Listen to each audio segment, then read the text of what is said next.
Family, Shabbat Shalom, all praises to Yahweh Bahashem, Hamashiach Yahushua. How y'all doing, family? Climb on in this deal. Hallelujah, hallelujah. Y'all see what's on the board? Today we're going over when spiritual warfare becomes civil. We're going to talk about spiritual warfare and how it manifests in the physical realm. We finna rap about it. Let me make sure everything work on my end. Make sure y'all can see me. Let me see. Bang. Y'all sound good. Okay. Can y'all hear me? Y'all hear me in y'all ends? Typing some nines. Let's get this cracking. Yeah. Shalom, shalom. Shabbat shalom. All praises. All praises. Look, when spiritual warfare becomes civil, y'all climb on in and we're going to get started. We're going to get this prayer going. And look, we're going to feast on the word of Yahweh. Hallelujah, hallelujah. Ani Malak, Yahu, Shabbat Shalom, Yasser, Eleazar, Shalom, Tribe of YAHUDAHS, Shalom, Miss Royal, Shabbat Shalom, Naomi, Shabbat Shalom, Virtuous Woman of Royalty, Shabbat Shalom, all my family. Climb on up in this deal. We got a very interesting topic that we're going over today. Y'all know what we talked about the other day, which was basically talking about Yahweh's will and purpose of the brotherhood. So now we finna show how spiritual warfare manifests and becomes civil war within inside of the brotherhood. Remember, whenever I mean brotherhood, I'm talking about male or female. It's this bigger spirit out amongst these camps of Israel where they bashing the women like women ain't important or women don't hold no type of stature when it comes to the Hebrewic culture. And that's BS and that's lies. The Hebrewic culture. Yeah, the Hebrewic culture. You know what I'm saying? So that's lies, man. So we're gonna speak about that. We're gonna talk about it and let's pick apart these scriptures and talk about what's going on here. Climb on in. I'm gonna wait for a few more people to get on up in here, and then we're gonna get started. We're gonna get started. Let me know where we're going. Kila Olam Kazdo, Shabbat Shalom, Mishpati. Yeah. My family. Bina Bit Yahudah. Shalom, shalom. One soul of life. Shalom, shalom. Baniyam, shalom, shalom. Nook, where you at, Nook? Shabbat Shalom. Don Ray, Killmonger, the heathen. And Coonsley. And Coonsley. I love that name. Hallelujah. Come on, climb on in. Climb on in. A few more people we get started. Troy Thomas, Alpha Omega, playing Houston Israelite. Shalom, shalom. All praises. Print Blake, everybody in the building. Solomon McFadden, Sarah, Daniya, everybody. Shabbat Shalom, my family. Shabbat Shalom. All right, so again, we're talking about when spiritual warfare becomes civil. We're going to show what spiritual warfare is and how it manifests in the physical realm into the hearts of man. And this is the reason why we having most of our problems amongst the brotherhood, amongst the sisterhood inside of Israel. So we're going to take y'all through. And what made me come up with this lesson is actually just reading through Job and just read certain scriptures and how you start looking it up. And when you read it from the Hebrew, boy, a whole different mindset get revealed. A whole different mindset. So if y'all ready to get this started, y'all ready to get this prayer off, you know what I'm saying? Type in some nines and then we get it started. Yaki, before you start. Yaki, before you start, is there such thing in your experience of urban living HIV? Yes, you can heal HIV. It's been healed. It's been healed. HIV, herpes, all of those have been healed. Yeah. Look, let's stay on this topic though. Stay on this topic. Yeah, my email is in the description too. info@yakiawaken.com. Y'all got any questions pertaining to herbs and healing in that regard, hit me up about that. All right, let's get it going. Let's get it going.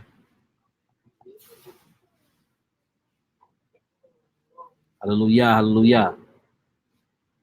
All right, we can get it started for real, man. We're going to pray in and get it started. We're going to pray on in? Yeah, we're going to pray on Rattle in. the heavens. Yeah! Unless y'all want me to tell Mally, come on, y'all. You embarrassing me. Pipe down just a little bit, please. We all good. Let's go ahead and get it started. Just kind of, pray in your inside voice. Use good business ethics when you pray. All right, come on with it. Let's get it going. All right, y'all. We about to go ahead and get our praise on to the Almighty. Okay, yeah, tell them come on in. Okay. Well, look, Terry, we got some people coming, more people coming in. Let's Terry for them. Yeah, they gonna want to roar. My praise to the Most High.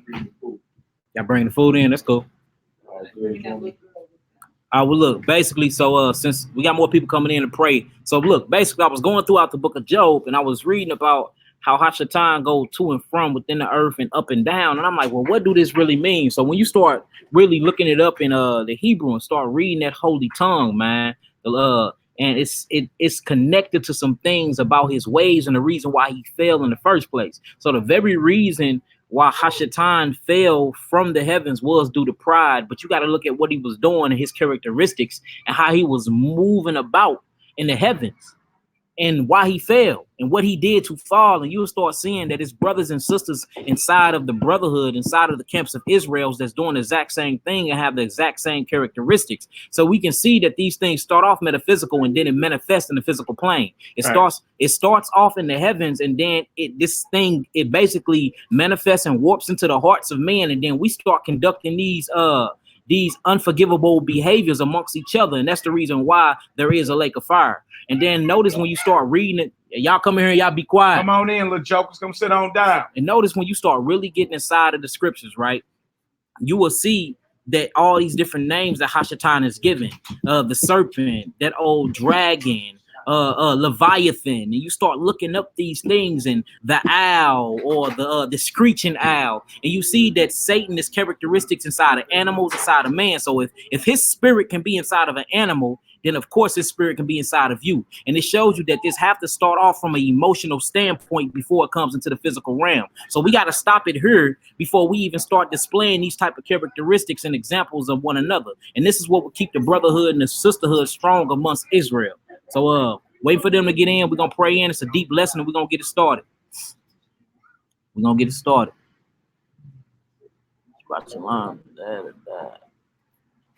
waiting. We're going to pray in. We just wait. Shalom, shalom, Shabbat shalom, Makoti. Shabbat shalom, sis. baby, Shabbat shalom. What up with it? Shabbat shalom.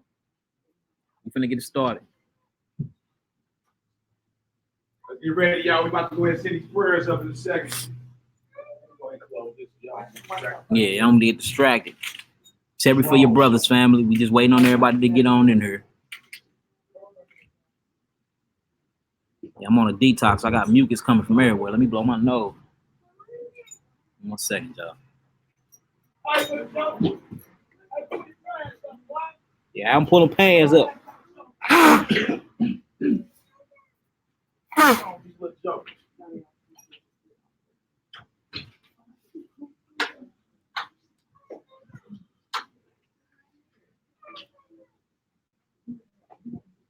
Y'all ready? Okay.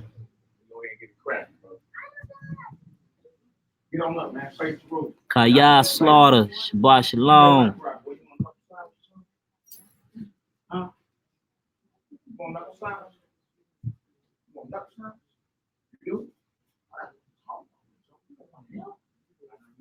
Y'all gonna face that east. I'm gonna do the prayer I usually do, and then Maccabee gonna do the Father's prayer in Hebrew.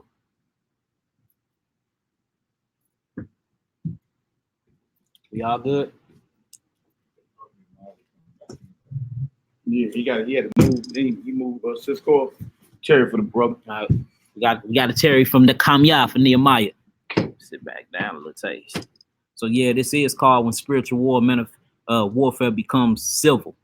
You know what I'm saying? This is very deep once you really get down into just the definitions, the terminology, the characteristics, and how subtle Hashatan really is. You know what I'm saying? And what I've been noticing as I've been reading in the scripture, the people that was doing wickedness and the people that was caught up into Satan's behavior, half the time they didn't even know what they was doing. You know what I'm saying? That's how subtle it is for you to be sinning and for you to be often in the wrong spirit and not even knowing. That's why it's very detrimental to everybody to constantly be in your scripture, constantly be praying, and constantly be meditating on the word of Yahweh. For real. You see him coming in yet? All right, I'll pray. Yeah, he teaching us patience. We waiting on Nick. So let's talk about it. Are y'all ready? All right, so I'm gonna start this prayer off with I usually sing my prayer, then I do it in English, and then Maccabee gonna do the Father's prayer in Hebrew. So it's good if y'all can learn this. I actually got the paperwork for y'all too. We can send it in an email. I can put it in the community thing on Facebook. Y'all can go see it. But it's the Aaronic blessing. You know what I'm saying? Where he spread forth his hands over Israel, and he basically summoned a blessing on all of the people of Israel. So we're gonna sing it first. So it sound like this. Yabareka Yahweh Veish Meleka Ya'er Yahweh Panav Eleka Vikenuka Yasa Yahweh Panav Elika Ve'asem laka shalom, ve'asem laka shalom, Yavareka Yahweh, ve'ish mereka, Ya'er Yahweh panav, eleka vikuneka, Yasa Yahweh Panav Elika Yeaseh Laka Shalom Ve'aseh Laka Shalom. Amen.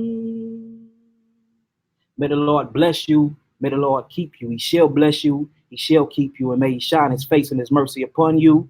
And may he give you peace. Amen. Abinu. Abinu. Shabbat Shemayim. Shabbat Shemayim. Yikadesh. Yikadesh. Shimka. Shimka. Tabo. Tabo. Malkuteka. Malkuteka. Yease. Yease. Ratzonka. Ratzonka. Shabbat Shemayim. Shabbat Shemayim. Cain. Cain. Ba'aret. Ba'aret. Etlakim. Etlakim. Kukenu. Kukenu. Tain Lanu. Tain Lanu. Hayom. Hayom. Uslak Lanu. Uslak Lanu. Oh. Kataenu. Kataenu. Kamo. Kamo. Shel Soki. Shel Soki. Gam. Gam. Anaknu. Anaknu. Lakoti. Lakoti. Lanu. Lanu. Wa'al. Wa'al. Tabienu. Tabienu. Lide. Lide. Nisayon. Nisayon. Ki. Ki. In. Kotsenu. Kozenu. Minhara. Minhara. Kilaka. Kilaka. Hamamlaka. Hamamlaka. Wahagura. Wahabura. Wahatiparet. Wahatiparet. Laome. Laome. Olami. Olami. Amen. Amen. Hallelujah. Hallelujah. Hallelujah. Hallelujah. Hallelujah. Hallelujah. Praise the mighty Yah. Our Father. Our Father. In heaven. In heaven. Holy is your name. Holy is your name. May your kingdom come. May your kingdom come. And your will be done. And your will be done. In earth. In earth. As it is in heaven. As it is in heaven. Give us this day. Give us this day. Our daily bread. Our daily bread. And forgive us. And forgive us. Our sins. Our sins. As we also. As we also. Have forgiven those. Have forgiven those. Who sinned against us. Who sinned against us. And lead us not. And lead us not. Into temptation. Into temptation. But deliver us. But deliver us. From the evil one. From the evil one. For yours is the kingdom. For yours is the kingdom. And the power. And the power. And the glory. And the glory. Forever. Forever. And ever. And ever. Amen. Amen. Hallelujah. Hallelujah. Hallelujah. Hallelujah. Hallelujah. Hallelujah. Praise the mighty Yah. Yahoo. Let's get her done. Hallelujah. Real thing this. Hallelujah. Schoolboy. Schoolboy.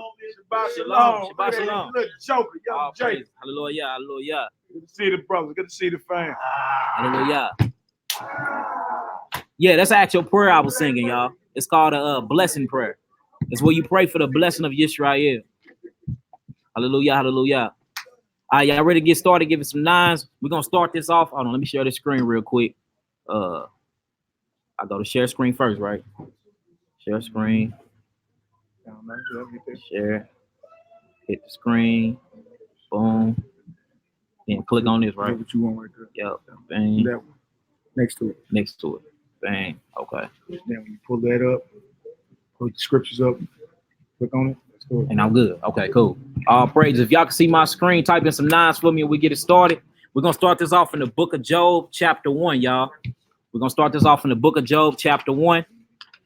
Let me go to my live chat. If y'all can see my screen, type in some 9s, book of Job, chapter 1. It's very imperative that y'all do take some notes and write this down because this is a deep lesson.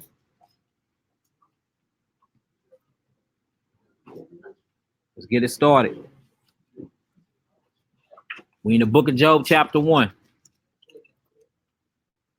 Yeah, make sure y'all writing this stuff down. All right, everybody online ready? I'm just waiting on y'all to get ready. Let's hear. Book of Job, chapter 1.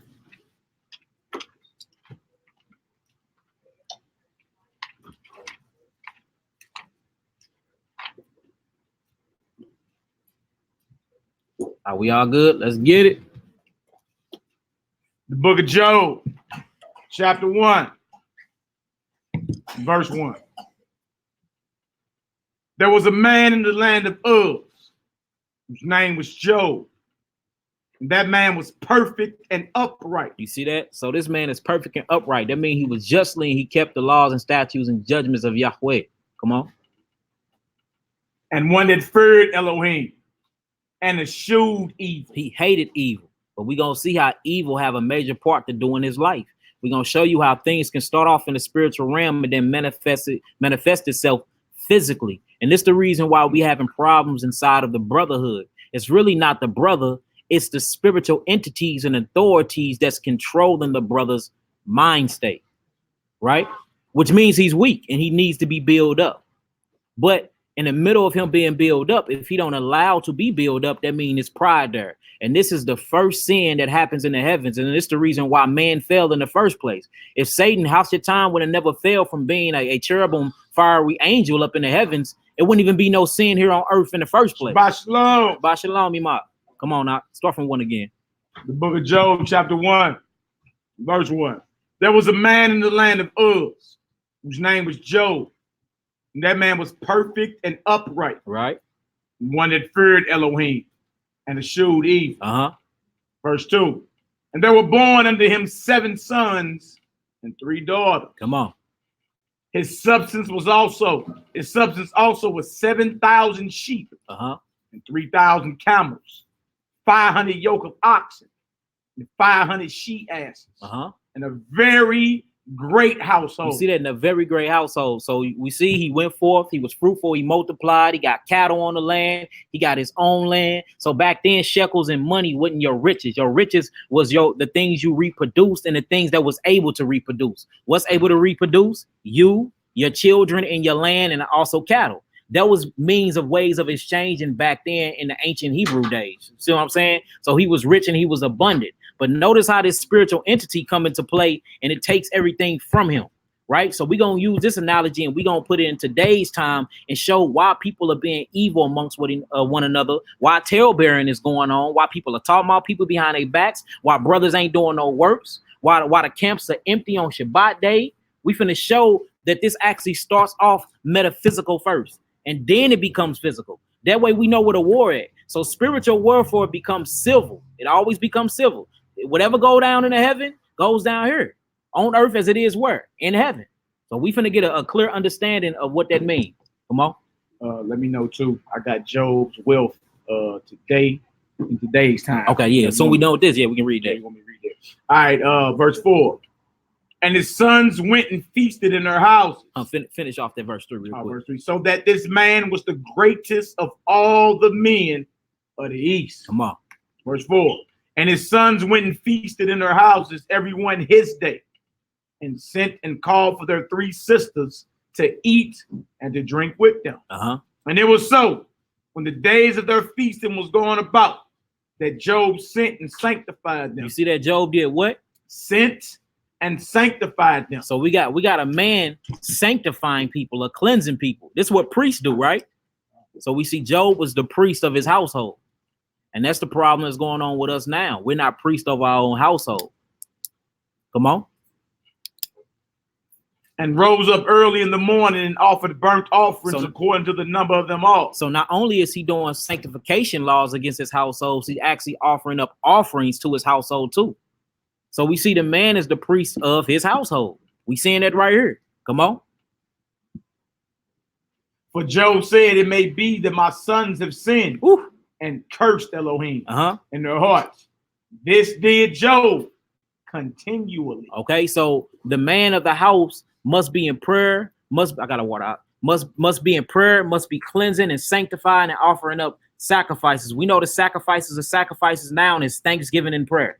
So if you are over your household, you're supposed to be captain and priest over your household, and you're supposed to be eschewing evil, and you're supposed to be actually praying, because remember, this is spiritual warfare that manifests physically. You're supposed to be praying in the spiritual war, going to spiritual war for your whole family, because it's things you can't see. As once you get into 2 Corinthians, and you start reading about what Shaul say, he say the things that are seen are temporary, but the things that are unseen are eternal. So it's a whole eternal realm that we can't see that's going on right now, and it's angels and demons constantly fighting and battling over your soul. Well, how do you know which one is winning? Just look at somebody's actions.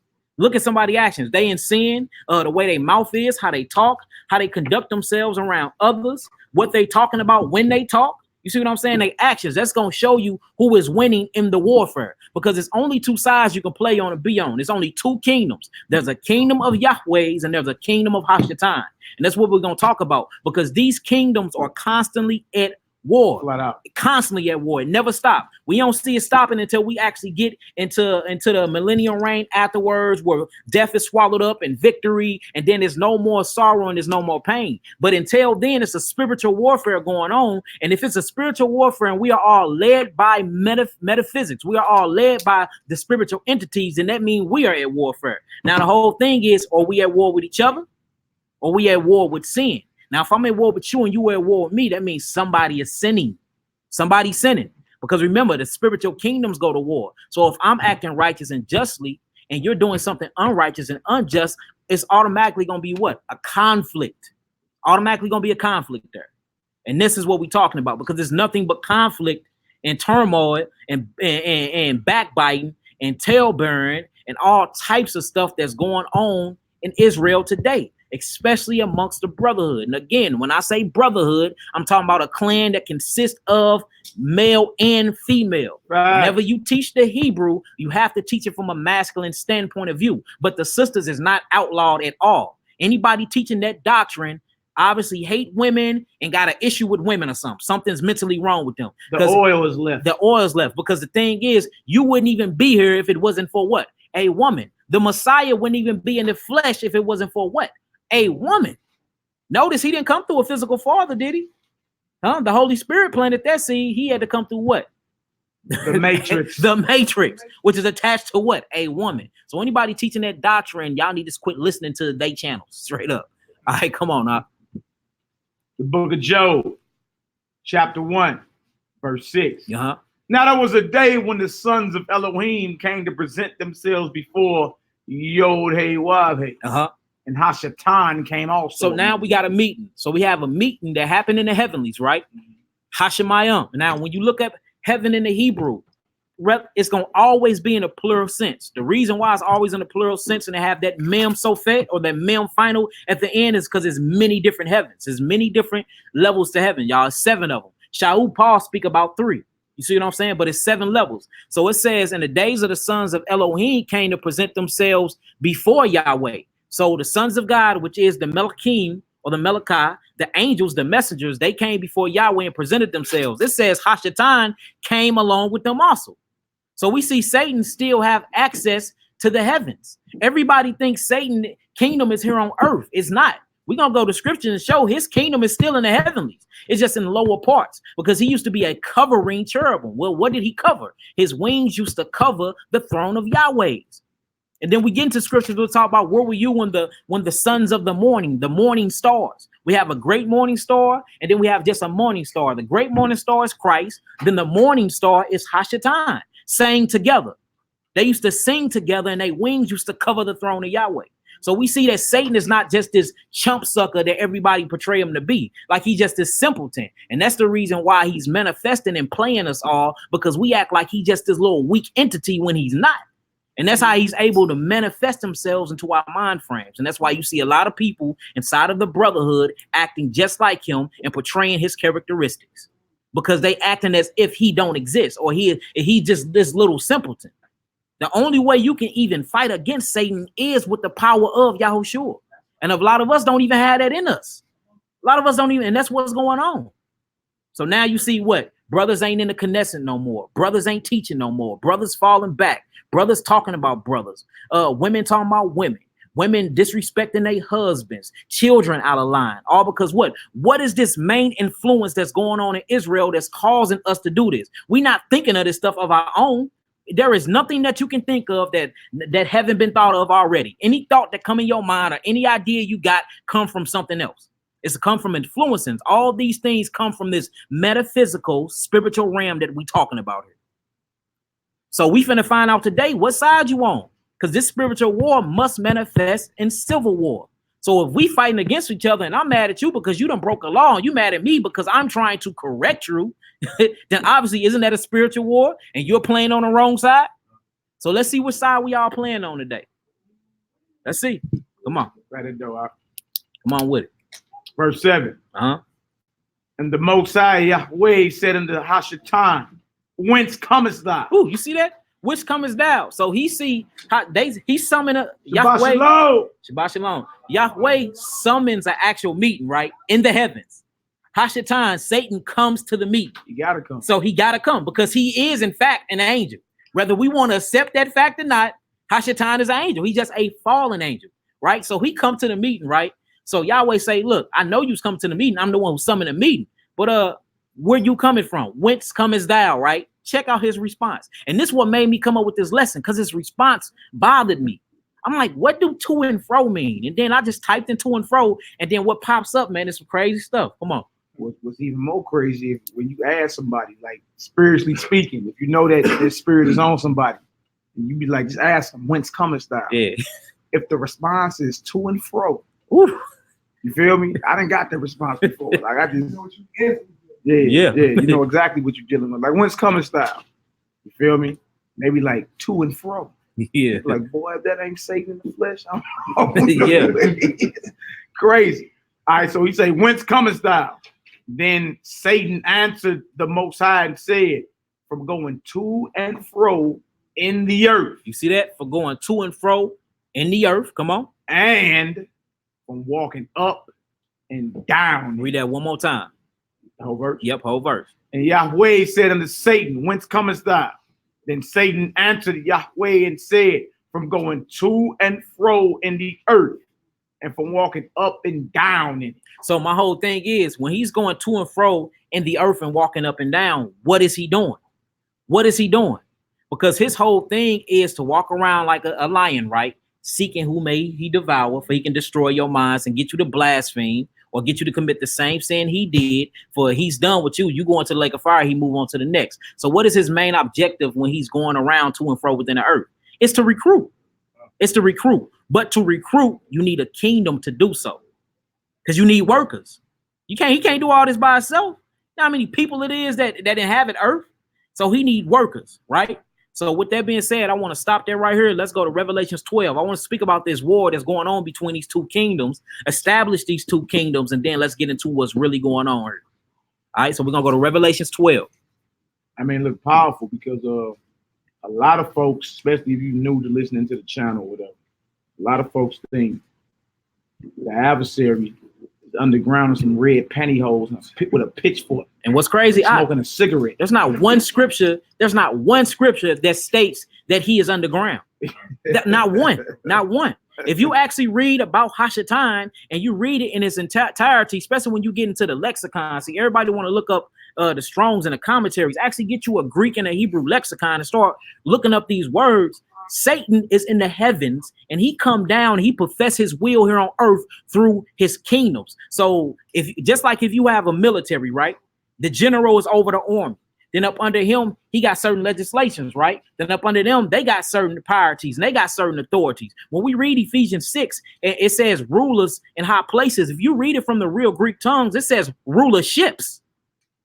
Rulerships. These are organizations. And then it's authority over each organization. So half the time when we dealing and we go off, we're not even dealing with Satan. Satan has taught and influenced his angels. What we finna read about is angels that fell with him. And they are over certain cities or over certain nations and over certain people. Huh? Certain communities, certain nationalities, certain ethnic groups.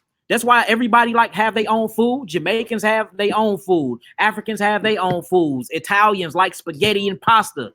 Like, notice everybody is so different and separate, even down to their entirety and what they wear. They have angels and different demons over them. So every provinces or every what would you call it? Every state or every country have an angel over that state and country. Have a ruler. Good and bad, though. That's the whole part. So the whole thing of Hashatan is to mimic what Yahweh does. So Yahweh got somebody over everybody. Guess what? Hashatan got somebody over everybody. And we finna read it. And look, what's crazy is I made it my point not to even go into no lost books today, not to go into no extra books. We finna prove all of this just with the Bible. Just with the Bible. And then maybe the second class, we can get into all the lost books and just show that the extra biblical endorsed books that's saying the same thing. Yeah, more revealing, but it's all here in the 66. We don't even have to go outside of the book to prove this. All right, come on out. Revelation 12, what verse? Start at 1 out. The book of Revelation, chapter 12, verse 1. And there appeared a great wonder in heaven. Right. A woman clothed with the sun and the moon under her feet. Right. And upon her head, a crown of 12 stars. So this is most definitely talking about Israel and the 12 tribes of Israel. All right, come on. And she being with child cried, travailing in birth, and pain to be delivered. And his birth was talking about birthing the Messiah. Come on. And there appeared another wonder in heaven. And behold, a great red dragon, having 7 heads and 10 horns. Now peep what's going on now. Now we see that we seeing a great red dragon. I'm finna show you how Satan, he is so crafty and so subtle that you can basically put him in an example of anything. Notice it's always an example of animals and reptiles first. Then he manifests themselves in man's. So when you look up the word screech owl, the word under there is Lilith. Well, they say Lilith was the second demonic wife of Adam or whatever that bullcrap doctrine is. Yeah. First wife. But look, when you look it up, Lilith is actually a demon, a female incubus, succubus demon, right? She gave birth to all demons. Yeah, she gave birth to all demons. And when you look her up in the scripture, though, it's a screeching owl. So now you know where you get that screaming and yelling for your wife from. This is a demon on them that screeches. Man. Yeah. Look, we got all. Yes, fire breathing dragon. So yes, that's Lilith. That's a demonic entity that like to yell and screech, just like a man is obnoxious. That's not roaring like a lion, but yells all the time to get his point across. Oh, you got that same spirit on you too. Why we can't talk civil amongst each other? Right. You see what I'm saying? So now you start seeing in certain characteristics of people what demons are actually up on them, how they speak to you, how they walk. How their conductivity, basically what they do around you, they whole entire lifestyle. You can actually pick the demon that's on them. Like, okay, Lilith got that sister. Okay, Asmodeus got that brother. You see what I'm saying? So you can see what part of the kingdom of Hashatan got them. Straight up. They would remember when the Messiah was casting out spirits, and they identified Beelzebub. Yeah. Remember? They ain't identified Satan himself. They was like Beelzebub. So our people understood, saying to say this, our people understood the rank and file of Satan's kingdom back then, spiritually speaking. Like, oh, okay, by name too. Yeah, by name. Knew all them little chump suckers by name. Yeah. Based off what was manifested. Yeah, because you got Abaddon. It was people called Abaddon. Abaddon is the chief demon right up under Hashatan. Asmodeus is not even a chief demon. He's over a little Gulf of Persia by the Mediterranean Sea. That's his own region. You know what I'm saying? Now he hop on people and people travel, and then that spirit influence other people, but it's actually ranking demons that be over certain people. So when you're going off, you're literally being a puppet and being controlled, and you're working for an army. So if it's a spiritual warfare and you going off and you working for Satan, then obviously you're the enemy. You're the enemy. And like Mr. Anderson, yeah, the Matrix. Yeah.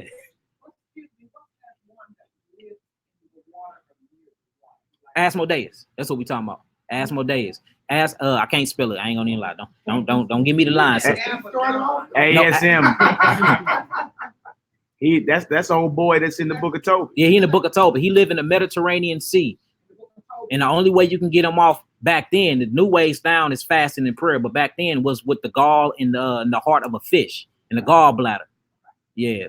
They burn that sucker. Yeah, Asmodeus. He smelled it. The smoke, boy, make him run. You can't stand it. But he only gone for a season because remember, you can't kill spirits. Can't kill spirits.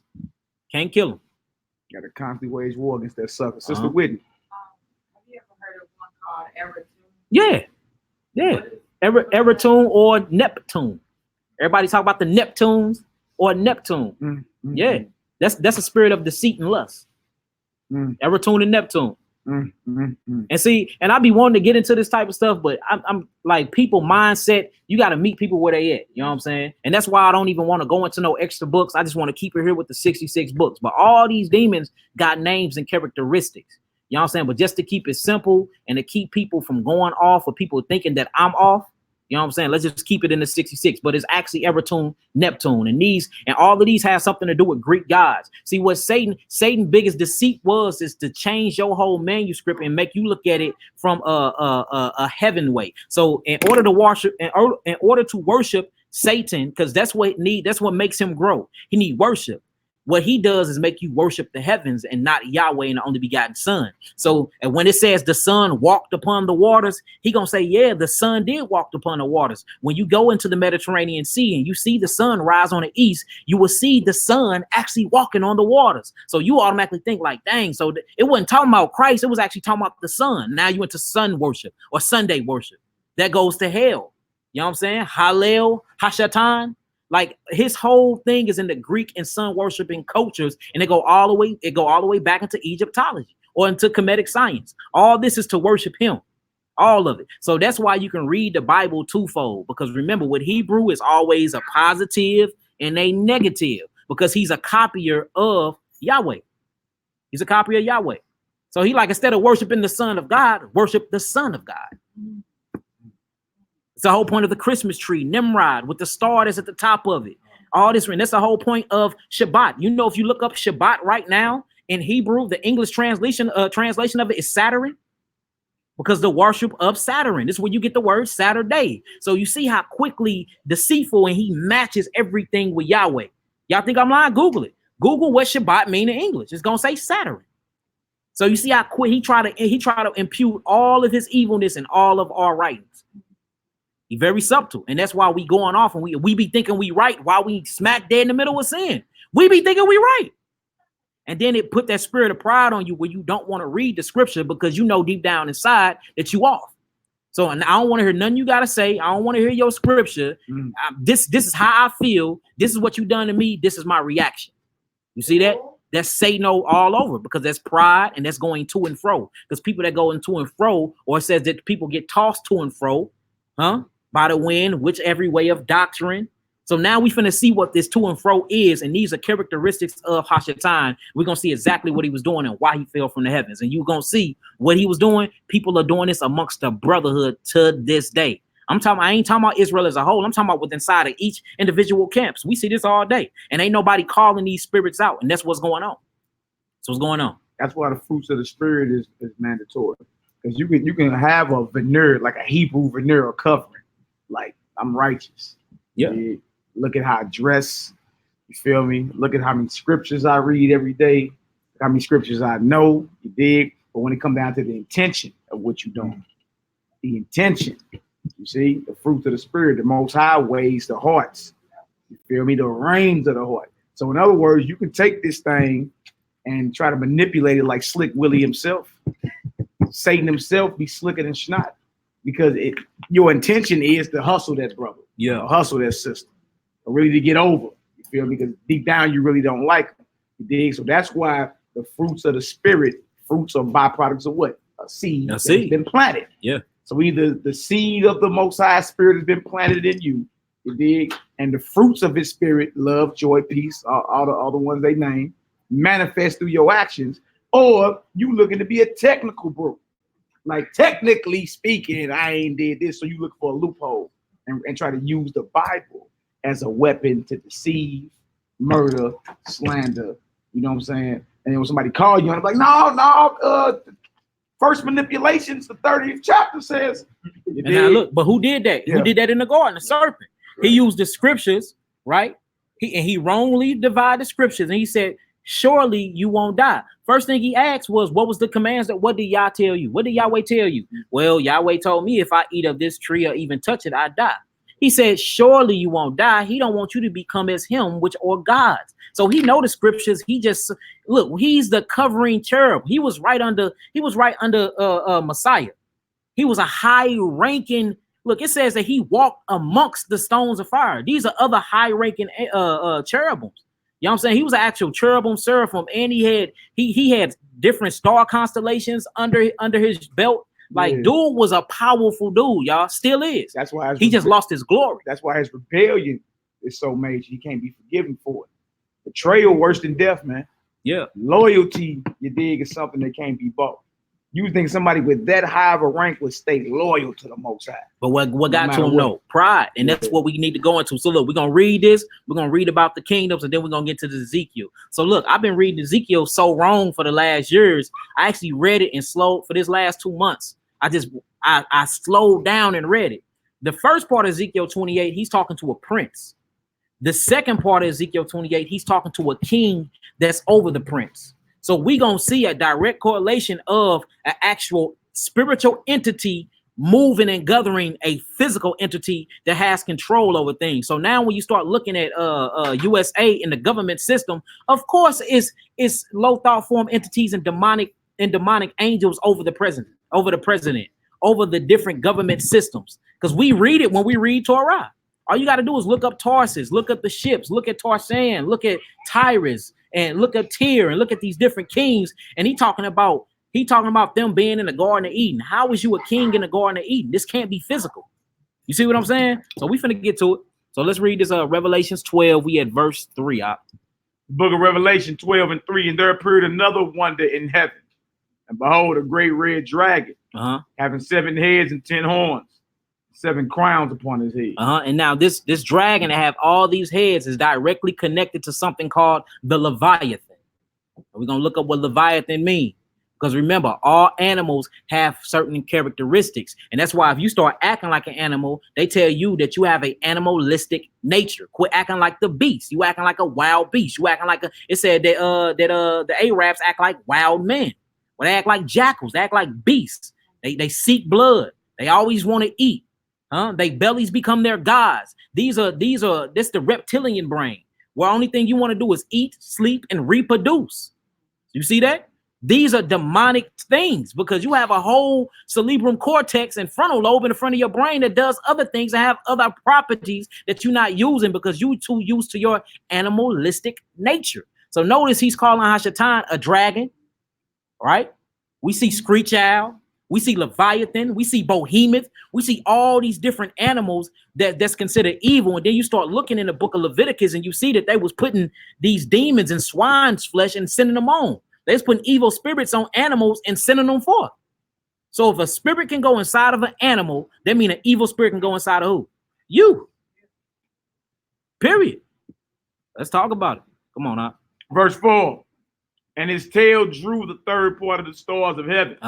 And did cast them to the earth. You see that in his tail? So the devils, or Hashatan, which is the dragon, drew the third part of the heavens, meaning he convinced his angels. Because remember, he was a high-ranking angel. He had angels under him.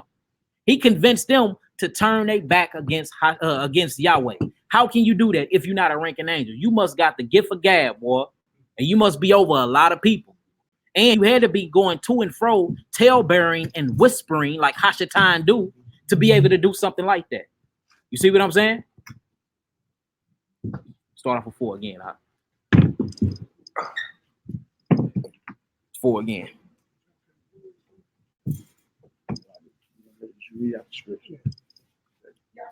Mm-hmm. What are the characteristics of the Leviathan? So the Leviathan, we're gonna read that next. It's in the book of Job. It's in the book of Job, chapter 30. And when you read the characteristics of it, you're gonna see that the first thing was pride. Pride was the first characteristics of the Leviathan. So when you start reading the characteristics, it talks about how he looks. It looked like a straight big old snake with a lot of heads, or what they call the Kraken. But when it started talking about the emotional components to it, it's like, oh, this is a man. Then you start keep reading, it's like, no, this is not a man, this is Satan. Because the same thing that makes up the Leviathan is the very exact characteristics of Hashatan, the behemoth, all of them, the screeching owl, all of these are part of him. So that's why certain animals are evil, just or got spirits on them. Just like certain men are evil and got spirits on them. Because Satan he's a person without a body, so he needs somebody to manifest in that can do his deeds and his will. You see that? So basically it's all about hijacking the mind. And he hijack you through your 7 senses. And I say 7 of them because you got 7 of them.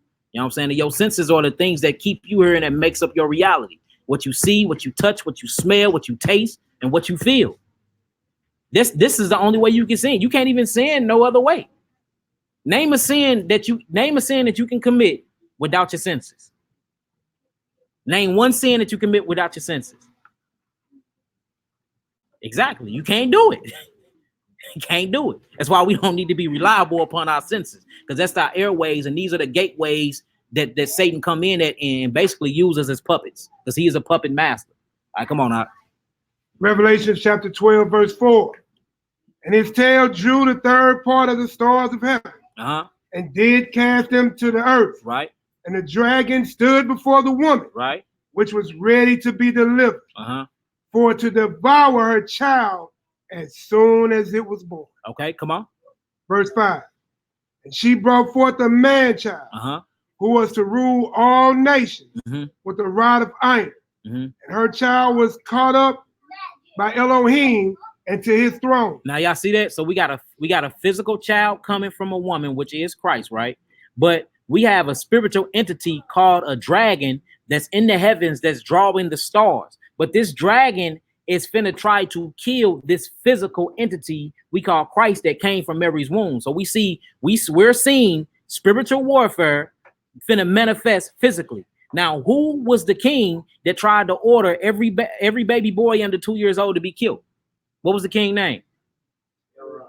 Herod. So we got a physical king that's getting orders from a spiritual deity called this dragon that's finna put a hit out and try to kill Christ. But it started in the heavens. When you read it, to talk about the dragon that deceived the third of the heavens with his tail and drew these stars down, they come and they fall down. Now we see that the spirit jumped on King Herod and he put out an execution on every baby under 2 because he wanted to kill the Messiah. So we see spiritual warfare, kingdom of God and the kingdom of Satan fighting in the heavens, right? And then it manifests down here. Do y'all get that so far? All right, come on. Verse 6. And the woman fled into the wilderness, where she had the place prepared of Elohim, and they should feed her there 1,260 days. Come on. And there was war in heaven. You see that? And there was war in heaven. There was war in heaven. Come on. Michael and his angels fought against the dragon. You see that? So Michael and what? His angels. So he got his own myriad of angels. A myriad is 10,000 upon 10,000 angels. That's 20,000 angels under Michael. That's just under Michael. Come on. And against the dragon. See that? And against the dragon. Come on. And the dragon fought and his angels. So if the dragon fought and his angels, hold on, how can a dragon have angels? Obviously, this dragon is a what? Angel, a high-ranking angel. So we see it's a war in heaven, and we see high-ranking angels and they angels up under them fighting against each other. Now, if that's going on in the heavens, what's going to go down here if we are scientifically, we can prove this with science, if we're scientifically influenced by the metaphysical realm. If they fighting in the metaphysical realm, what's happening in the physical realm? Because these are the entities and the spirits that we're governed by. Obviously, it's going to kick off down here too. And that's why you see black on black crime. That's why you see turmoil in a household. That's why you see husband against wife, mother against daughter, sister against brother, brother against father, son against father. That's why you see that, because enemies of your own households, they're being dictated and they're being a puppet to the puppet master. You see that? And you're either going to be governed by Hashatan or you're going to be governed by who you're supposed to be governed by, which is Yahweh. So the very thing we're fighting against is not each other. We're fighting against these spiritual entities. Isaiah, go sit in the back seat now. Hurry up. I said go sit in the back seat. And don't make me call you out again. All right, come on with it. Verse 8. Uh-huh. And you know what? I just want to speak on that real quick. When you sit there and say that, you know, man's enemies are those of his own household, that's like you just said, that's manifested in the heavens because these are angels. There are brothers in the same house. In the same house. Same house in the heavens is fighting. Yeah. Same enemies of your same house on earth is fighting. Yeah. It's literally like I just that. tripped off. So if you a picture of Puppet Master, right? He got his gloves on with strings hanging from him. Okay. So the strings is basically the nail or that wave that connects the metaphysical realm to the spiritual realm, or what we call a bridge or a rainbow, the circular highway. This connects to the physical realm. So if I'm a high entity being and I govern lower angels, that means I can control whatever I want to control in the metaphysical world. This world ain't nothing. It's the metaphysical. This is the last world. Everything starts off in a pure absolute world, and then it creates, and then it becomes physical. You know how many different stages and levels of creation before you come this flesh and bones? So imagine me being a creator, right? And I got strings. And I'm just working a puppet master. So if I'm evil, I'm gonna have evil deeds. So if I don't have a body, but I need a body to manifest these evil deeds, and I'm gonna go pick somebody that's willing to let me do it. And these are people that are not studied up. These are people that are impatient. These are the people that don't really want to change, and the people that are stuck on themselves. All that's wrapped up is called pride. So pride is the beginning of sin. Pride. Because if you wasn't prideful, you would be willing to sit down and listen to the words. You'll be willing to sit down and see and reason with scriptures to see if you're wrong or not. And instead of jobbing off at the mouth, you will slow down before you speak, and you'll think, was I wrong? You see what I'm saying? So pride is the beginning of that. Then the next step is going to and fro. So what do you do when you go to and fro? You go to and fro and you become a talebearer or a whisperer. And we're going to look up these words in Hebrew, and it's going to blow your mind. It's all there. So now we see how Satan actually conned the third of the angels. He was going to and fro within the heavens, talking to the people that was up under him. Yeah, you see what's going on. He trying to take all the authority. I'm beautiful. Get you just like that. I got angels under me. See, I wouldn't see if I was over y'all wouldn't even have to serve me. Y'all wouldn't see y'all under me right now because of Yahweh. But if y'all was under me, right, if I was your God, I give you your own different state, your own principality to run. And that's what happened. They like, okay, well, when the rebellion gonna kick off? We gonna be with you. Whenever the rebellion kick off, we gonna be with you. And that's what happened. So that's why Michael and his angels fought, and Hashatan and his angels fought. Because what Hashatan was doing in the heavens before his name was Hashatan, he was going to and fro, tale-bearing, being prideful, whispering, talking about Yahweh, talking about Christ. We doing the same thing right now down here. The same thing that got Hashatan kicked out of the heavens. Lip fumbling. Not knowing how to control our tongues, our mouths, and our actions. And the same thing gets kicked out of heaven on this physical side. Exactly. Exact same. Exactly. And this is why this is called when spiritual war becomes civil. Because this spiritual war have become civil now. Now it ain't nation against nation no more. It's your own brother that say Shalom Ak to you every day. It's your own wife in your household. It's your own sister. It's people that you be at the feast day with, that you break bread with, that you drink of the cup with. Now they tale-bearing. Now they whispering. Now they plotting against the takeover. Now they envying what you got. Huh? How can you envy the creator?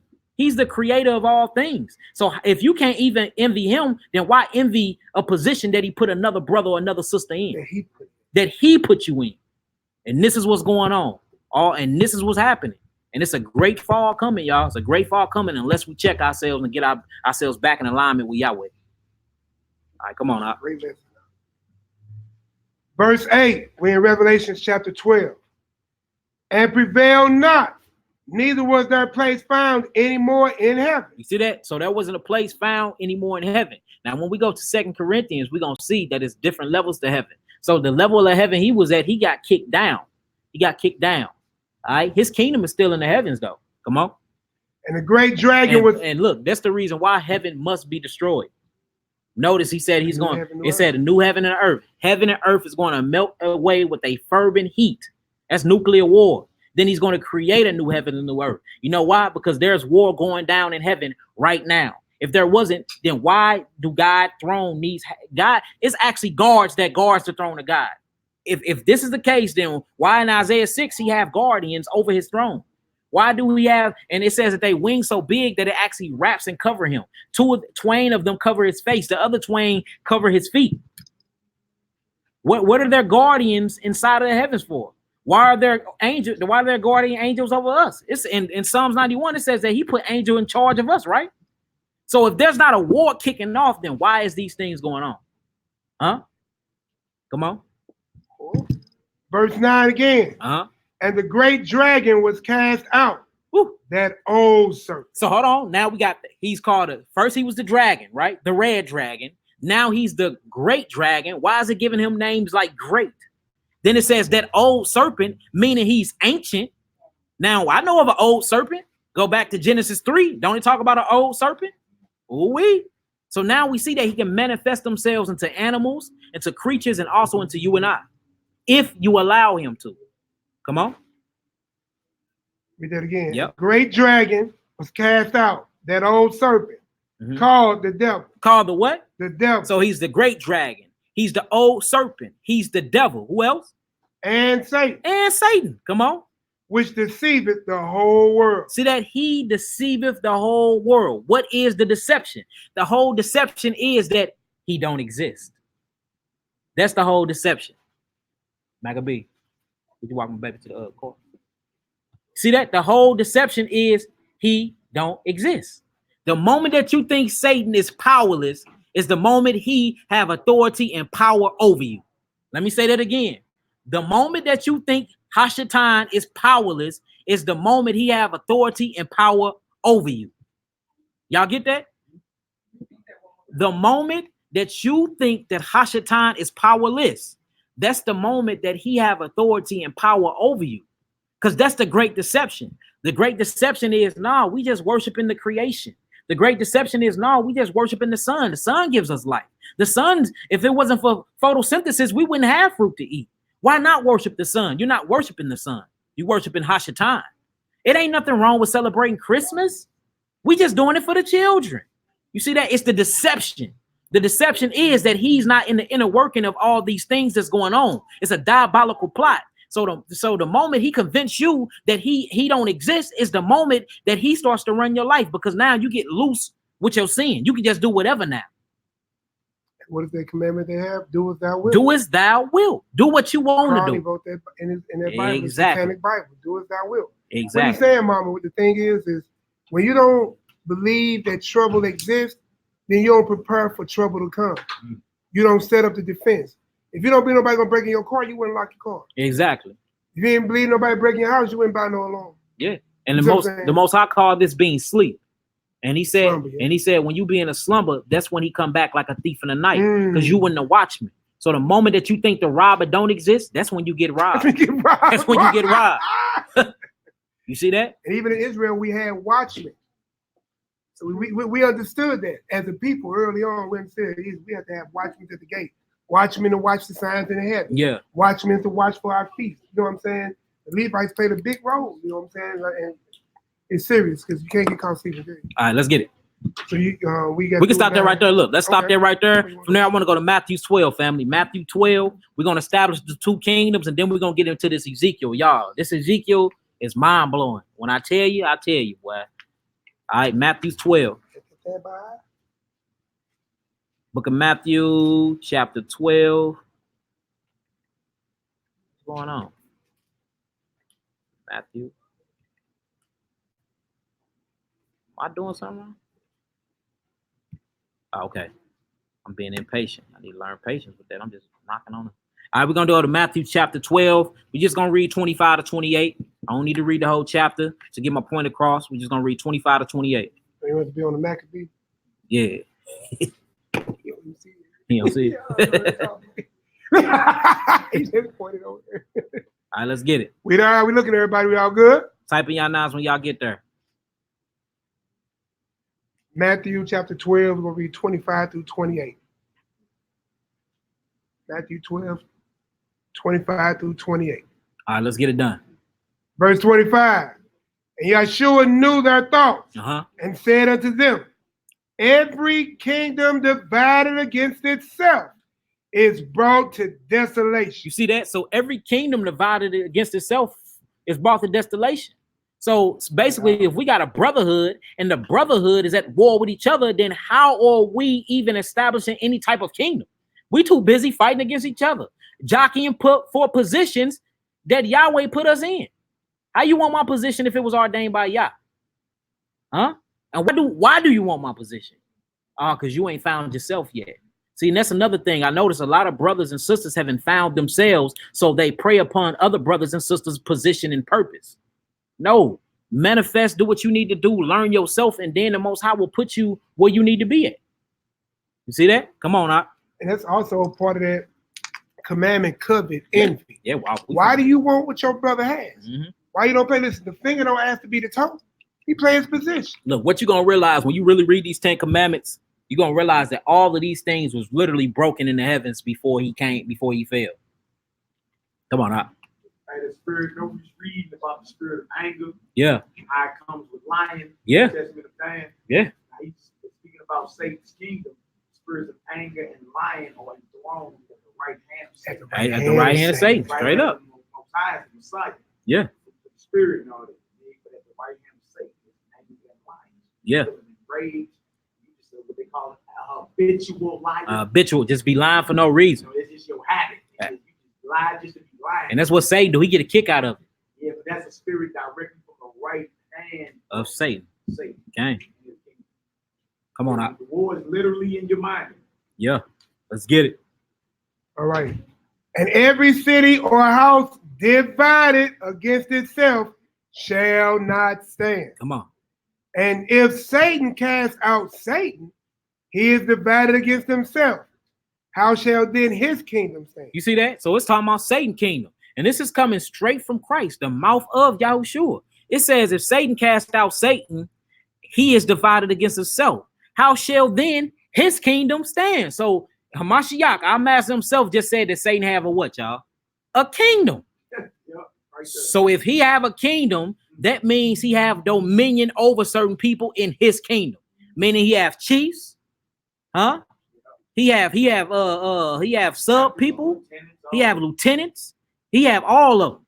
And when you start really studying up on these things, man, they straight got names. They straight got different ranks and everything. Like for instance, Abaddon. Abaddon and Samuel is his right-hand man. Them his right-hand man. You know what I'm saying? And they over the most richest cities and most richest states and countries in the world. Hey, Samael is over Esau. Yes, Samael is over Esau. And Dubael is over Dubai. The Arabians. The Arabics. Dubael is literally over Ishmael and them. Samael is over Esau. Michael is over Israel. I'm glad we got a good angel over. We got a head buster too, boy. Yeah, I'm glad, boy. Hey, notice everybody got a demon over them until you get to us. Everybody else got a fallen angel until you get to us, and then we got an actual holy archangel. We got an archangel. All praises. One right under Christ. Yeah, one right under Christ. Okay. Yeah, Dubael was named after its master. It's fallen. Dubael. Architecture going on in Dubai. Yeah. Feel me? All the latest architecture. Yeah, do y'all see these skyscrapers, these towers of Babels they've been building out there? Yes, that's one of the richest cities. And look, the currency out there is nothing but gold. That's their main currency, gold, backed up by gold. They done Jack Solomon's temple. They got all his gold out there. Yeah, well, you ain't got to be rich to go there, but you sure gonna have to have some money to stay there a couple days. Yeah. They down there on $66 million yachts.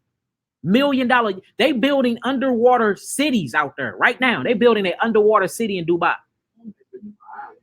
Man, look, it's going down. All right, come on. I think Whitney had something. You got a question? I was going to say, you said Samael is over. Samael's over Esau. So I just kind of thought about it. So, and that way he's kind of fulfilling part of the curse of Deuteronomy. Yeah, he have to. Exactly. Yeah, so like they. So when you read in Jeremiah 17:4, and it says that we will lose our heritage, right? And it says that we will go to serve our enemies in a land that we don't know. Well, he put the heathen over us. Right. So when he put the heathen over us, if the heathen is over us and their particular fallen angel under them is a demonic entity, that's why we serve the worst slavery under this heathen. Because literally the right hand of Satan is putting us through slavery. Literally. Because the right hand of Satan, one of the right hands of Satan is Samael, the other one is Dubai. Dubai is over Esau. We in slavery under Esau. So we in slavery under the most highest ranking fallen angel there is. You see that? That's why when we got to the Americas, we served with what? Rigor, castrated, ripped apart, cutting our private parts off, cutting our women breasts off, using us as, man, look, it makes sense. Yeah, it explains why it was so evil and why it's still so evil today. You can get pulled over and you going to work and get pulled over and not even make it to work because this entity is so much on his people. That's his people. This entity is so much on Esau like that we'll get our brains blown out just by driving to get something to eat. We won't even make it back home to our wives. One more question. And so, like, that's abuse and blessings as well. They get blessed. Yes, look, Satan, because remember, this is Matthew. When you read Matthew's 1 and read it all the way up to the 4th chapter, this is Satan's kingdoms here on earth. The earth was given into the hands of the wicked. Now, if the earth was given into the hands of the wicked, that means whatever the earth produces was given to them too. Well, what is the main minerals the earth produces? Silver, copper, gold, oil, all the things that make trillions and trillions of dollars. So when it comes to the money and it comes to currency backed by actual state property, which will be gold and minerals and natural resources, well, who that belong to right now? Hashatan. So he can bless his people. That's why you see famous rap people that sold out to the Illuminati that's just paid for life. Bugattis, all types of stuff. They blow through $1 million just because. Jay-Z can just go buy himself into the NFL. That take billions of dollars to do that. Beyonce just brought him a $80 million jet for his birthday. Give me 100,000. I'm finna feed 100,000 Israelites. You see what I'm saying? They buy jets and all types. But when you under the authority that owns, not own it, I don't want to say that. I don't want to add that. Let's add to the scripture that have the world right now because the world and the earth was given to him. Then yes, he blessed too. So a lot of people we be like, that's why he said don't envy your oppressor. Because they got so much. They didn't get that from Yahweh. They got that from their God, which is Hashatan. So that means you want their God too. Yeah, you want their God too. That's why you can't envy the oppressor. So what God do Jay-Z deal with? He most definitely deal with Belial. He have a shirt on that say "Do Without Wilt." He got a concert where he said "All hail to Hashatan." Jesus don't exist. Yeah, he said Satan is the new thing. So we see what's going on. Jay-Z. That's why he called himself Jehovah. He calling himself God. And that's the same thing that Hashatan did in the heavens. Yeah. And that's why he can make a covenant with the heathen at the NFL table, because even when we read Maccabee, we talked about it yesterday, First Maccabee 1, 11 through 21. We're not supposed to make a covenant with the heathen, but he ain't got no problem because he has already accepted, converted, confessed, acknowledged. Yeah. And benefited. That Satan is his master. That Satan is his master. And the reason why you can't make a covenant with the heathen is because they have covenant with other gods. Now, you can look, if you actually go throughout Torah, what I was reading yesterday, some mind-blowing information. So we understand that Yahweh is the all-known and all-powerful God, right? But when you start reading in the book of Numbers and you start like actually studying up on Baal, he was giving them lands and everything over there. Baal he was giving them lands and giving them gifts. So you start seeing different entities, and you understand why Yahweh made us move the way he made us move. It was literally come to overthrow these other gods and to establish reign and basically reign and government systems where the Phoenician gods was. It's like, nah, bring Yahweh over there. But look, the crazy part is most of the Phoenicians is already repping Yahweh before we even came. If you get into pre-exilic Israel, they was already doing the circumcision and everything. They still practicing these things for the day, taught by Abraham and them. You see what I'm saying? So like when you get into certain things, that's why like, look, don't make a covenant with them, because the moment you bind to them is the moment you make a covenant with their God. You see that? And look, it's a war going on in heavens. You either on my side or you on his side. All right, let's finish this out before we can get to it. So look, verse 26 was talking about, and Satan cast out. How can Satan cast out Satan? And he is divided against himself. How then could his kingdom stand? So now we see that Hashatan does have his own kingdom, and he does have his own angel, a third of the angels. Didn't we read that too? So he have his own angels and he have his own kingdom. So my thing is this: his kingdom is ran very fluently. His kingdom is very organized. He's not sloppy out here. He ain't sloppy at all. So what are they doing? If we have a whole kingdom full of different people that's under him, different armies, different legislations, then what are they doing? What is the sole purpose? What are they out here doing? What do you do for an army? especially when it's wartime. You go out and do what? Recruit. He's going out and he's recruiting. And he's recruiting us. He's recruiting our brothers, our sisters, our wives, our husbands. And you see it in the messed up actions that they do, the things that come out of their mouths and how they portray themselves. You're like, boy, you've just been gamed. Hey, the movie on Netflix is called Jupiter Ascending. You know what I'm saying? It's about the Sumerians and them. Fallen gods, Inky and all that, right? Yeah. So it's on Netflix on Jupiter Ascending. And they was gods, right? Yeah. And they was like, look, man fights over resources, you know, gold, silver, and all that. They was like, we fighting for more time. Yeah. You know what I'm saying? They talking about how they harvest from the earth. Yeah. The gold. Yeah, they harvest from earth. I didn't watch this Jupiter Ascending. It's kind of unless you got an eye to see what's really being said, you're gonna be like, oh, this is kind of corny. But if you look at it before, you got certain understanding, like the Sumerians. Yeah, the Sumerians, Inky, Enlil. Yeah. But look, and then what's crazy is if you straight look in the Bible and you go to Genesis chapter 10, verse 25, and you look up that city that they was in, right? It straight say the city of Anu. The city of Anu. And then you go into Nineveh, it says where there is gold.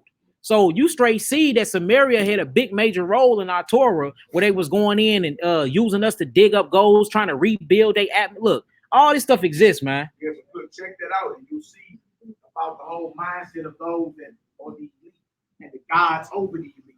You know what I'm saying? They like, look, Satan, remember the scripture say Satan know that he had but a short time. Yeah. Feel me? And that's what they banging for. They banging for more time. Yeah. And also with brothers going into how they well organized. Yeah. Now, how are we even ever gonna plan on as a brotherhood to ever defeat Satan if we not organized? We got to be organized because look, he's highly organized. Satan is highly organized, highly. And all of them got their different ranks and they bow to each other, just like in the heavens. When certain levels of heaven, when you get to another level, you have to take off your crown, drop your sword, jump off your horse, and bow to another angel that's over you. They doing the same thing in the kingdom of Satan. Everybody organized, but Israel down here. We too busy fighting amongst one another, having pissing contests. What we doing? Huh? You mad because the Most High blessed you with he know how to break down scripture good. Now you mad because you don't know how. He just have the means to get stuff done. We don't know how he do it. He just he gets stuff done. You mad because he gets stuff done. Huh? And the whole thing is like, you mad at everybody, but what the hell are you doing? Are you too busy going to and fro? Going to and fro, doing what? We're gonna read what he's doing. So look, we establishing that Satan does have a kingdom. Let's keep reading this. We're gonna read to 28, and then we're gonna actually get into Ezekiel because I want to get into this to and fro, the reason what inspired this lesson in the first place. Come on out. Verse.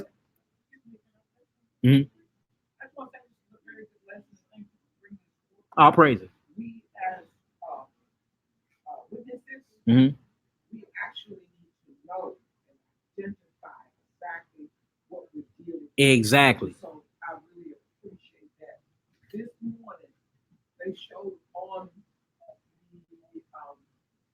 the TV where these young children now, and they're doing it on the internet live, what they call heel jumping. Have you ever heard about that? No, I ain't heard about that. Well, what they do is they get in cars, they go on these little roads, and when they get to the hill, they make the car go. Oh, they jump the hill with the car. So when you talking about Satan and how he got his angels doing this, that, and the other, the little boy, baby, 16, 17, he was laughing like it was funny because he could kill himself. Yeah.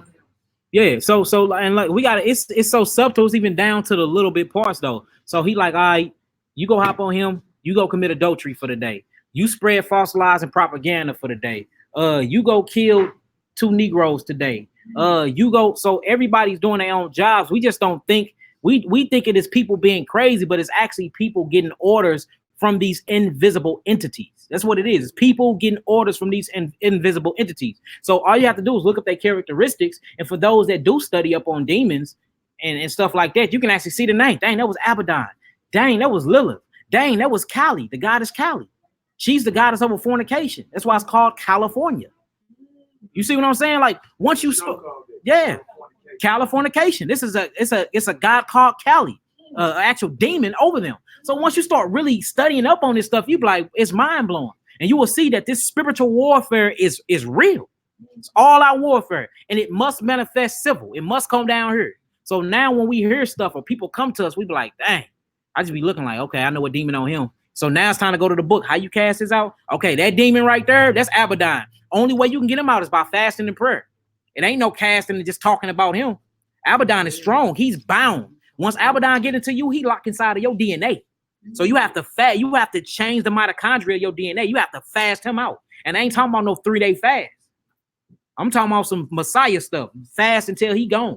And that's why you see most people that fast, when they get into their 7th day, they start throwing up. Well, what are you throwing up? Everybody want to call them parasites and all these other different things because they have to manifest into different physical forms because they in your physical body. But what was they before it became a parasite? It was a spirit. See what I'm saying? That's why every time he healed you, he said, go forth and what? Sin no more.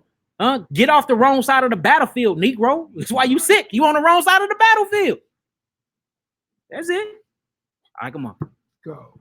It's all praise. Hallelujah. And if by Beelzebub cast out devils, by whom do your children cast them out? Therefore they shall be your judge. Ooh, come on. But if I cast out devils by the spirit of Elohim, then the kingdom of Elohim has come unto you. All right, so we established that Satan is great. We established that he did draw the third of the stars or the third of the angels from the heavens, which was his angels. We established that it is war in the heavens. We established that Michael and his angels fought against Hashatan and his angels, right? And they got kicked out of the level that they were at, right? Now we established that he does have a kingdom, and inside his kingdom, there's kings, there's princes, there's princesses, there's queens, because we see female demons. And all of these are angels. Then after that, they done manifested, created giants, and then the spirits of these giants created something called demons. So it's so many different levels and levels and levels of spiritual demonic hierarchy going on here, y'all. And they got worshipers. And that's why it's so hard to get certain types of entities off of you, like the spirit of homosexuality. This is connected to Abaddon. This that strong demon. That's why you never really see people turn from that. Because this comes with I'm talking about long amount fasting. I'm talking, you can't feed the body nothing, no food, no water, no nothing. You have to literally starve these entities out. Pedophilia, when you want to sleep with little innocent children and little boys. This is attached to them himself. See that? It's something called the 9 kings, the 9 kings of hell. And these kings are over, man, look, these are the most gruesomest evil, and they just sit around thinking about diabolical evil things to do. Evil thing. I wonder how can I'm gonna make her wig out and go burn her baby alive. I'm gonna make her put her baby in the oven. And then you see a black Israelite sister on the headline, hair looking crazy. Then she looked like she possessed, and she done baked her baby alive. Look this stuff up. Look like who? Punky Brewster. She look. Do y'all realize this? Like, what type of entity that's in you that will make you burn your own child that you carried for 9 months and gave physical birth to? Burn that baby alive. This baby was 3 months old. What type of entity was that? That wasn't no Asmodeus. That wasn't no Asmodeus, y'all. That wasn't no Lilith. Them are top ranking demons right there.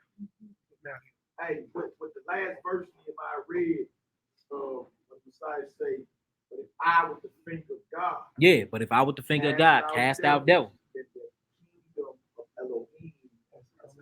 Yeah, come unto you. We are casting out devils. That's the kingdom of the Most High, waging war against the kingdom of Satan. See that? Mm-hmm. Casting out devils, healing the sick. That's the kingdom. That's the power or the kingdom of the Almighty. It's way more powerful than the kingdom of darkness. Way more powerful. Waging war and triumph. Yeah. Over the kingdom of Satan. Yeah, we're gonna end the lesson talking about that too. Most definitely, because it is spiritual warfare going on. All right, so look, we finished that off. Let's go on and get into this Ezekiel. So we got all the establishment, we got the groundwork, the framework laid. Now look, let's get into this Ezekiel. And let's read this from how it's supposed to be read. Let's get into Ezekiel. Turning our Yaki was answering Sister Whitney, Coach Whitney, about the devil and his blessings. Because you have remember in Luke 4, right, when some people call it the temptation of Christ, he took Christ upon a pinnacle in Jerusalem and set him high and told him that, you know, all this power I will give thee. I will give you my kingdom. That's what he said. And the glory of them. Mm-hmm. For that was delivered unto me, and to whomsoever I will to give it. I will to give it.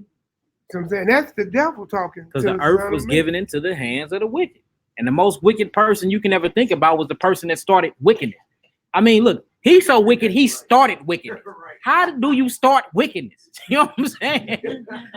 I'm just saying, how do you do? Like it said, he came up with this in his own heart. This deep. How do you do that? How do you do that? There is no sin that you can commit that ain't been committed by him. None. Now check this out. Let's get into this Ezekiel chapter 28. Now we finna see how spiritual warfare manifests civilly, and how it's behind kings and how it's behind certain queens, Great Britain. We finna see how this move, and then why our connescence and why our brotherhood is so in shambles and happening like the way it is. All right, let's get it up. Start at verse 1? Yep, start at verse 1. And now look, y'all listen up and write this stuff down, because this is one of the deepest chapters I ever read in the Bible, period. I ain't gonna even lie. Like once I understood it, I was like, damn. Like that's crazy. Come on. So Ezekiel chapter 28, verse 1. Uh-huh. The words of YAHUDAHS came unto me, saying, Son of man, say unto the prince of Tyre. So we got Ezekiel, right, which was a priest and a prophet, right? The word of Yah came on him. Look, you need to go on to the prince of Tyrus, and look, you need to speak these words unto him. So now we got a prince, right?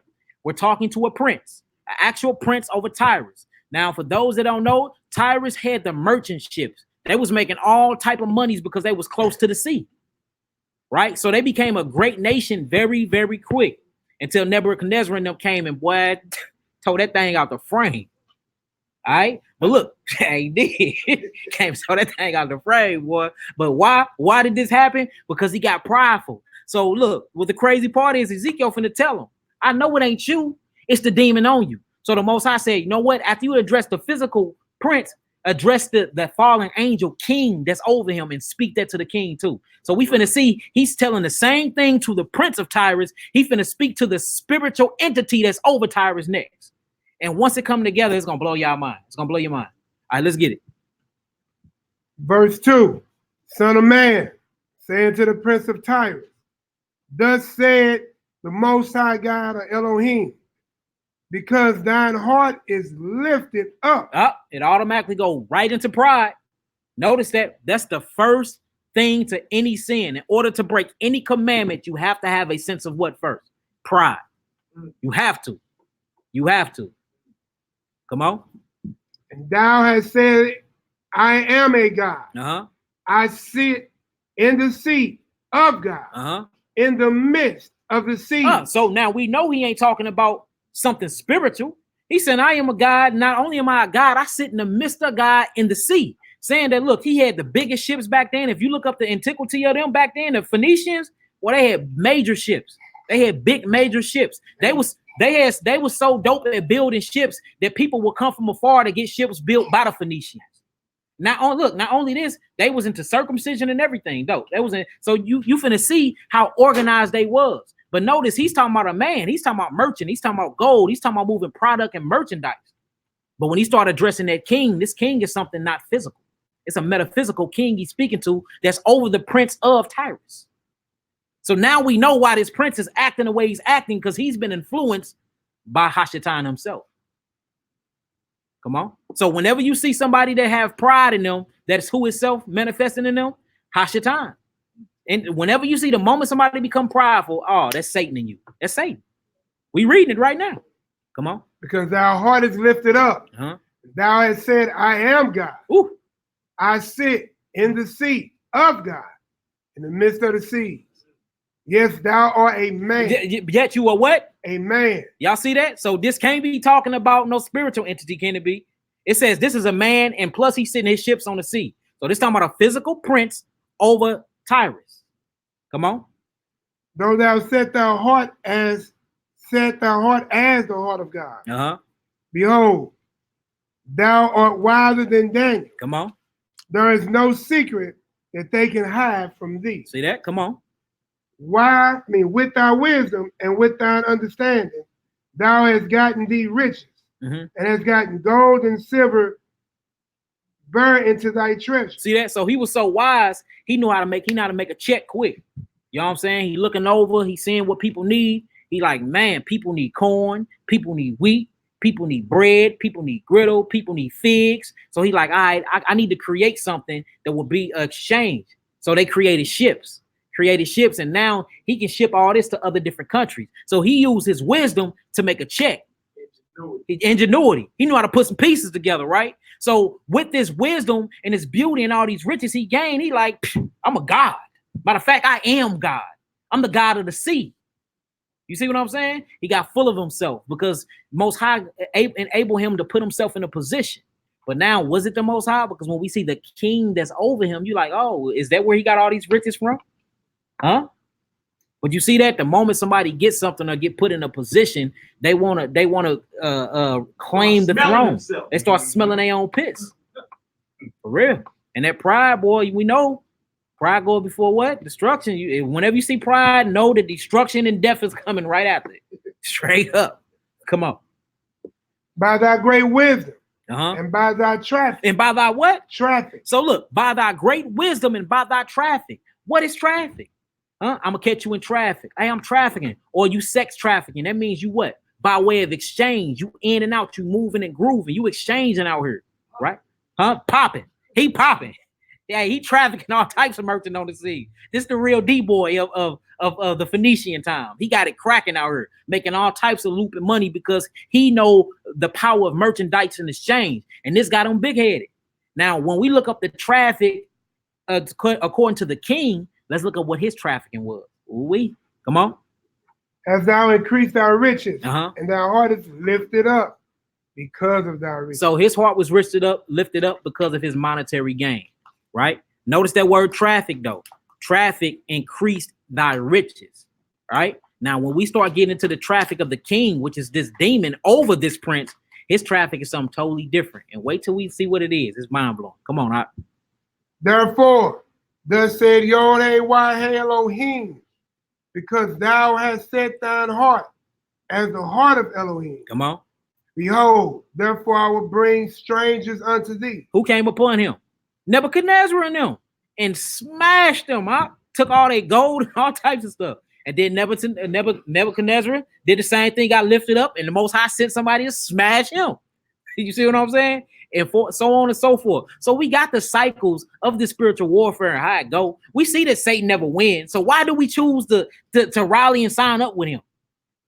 Soon as he come recruit, we sign up and then we be down the next day apologizing. I was off, Ak. Forgive me, Ak.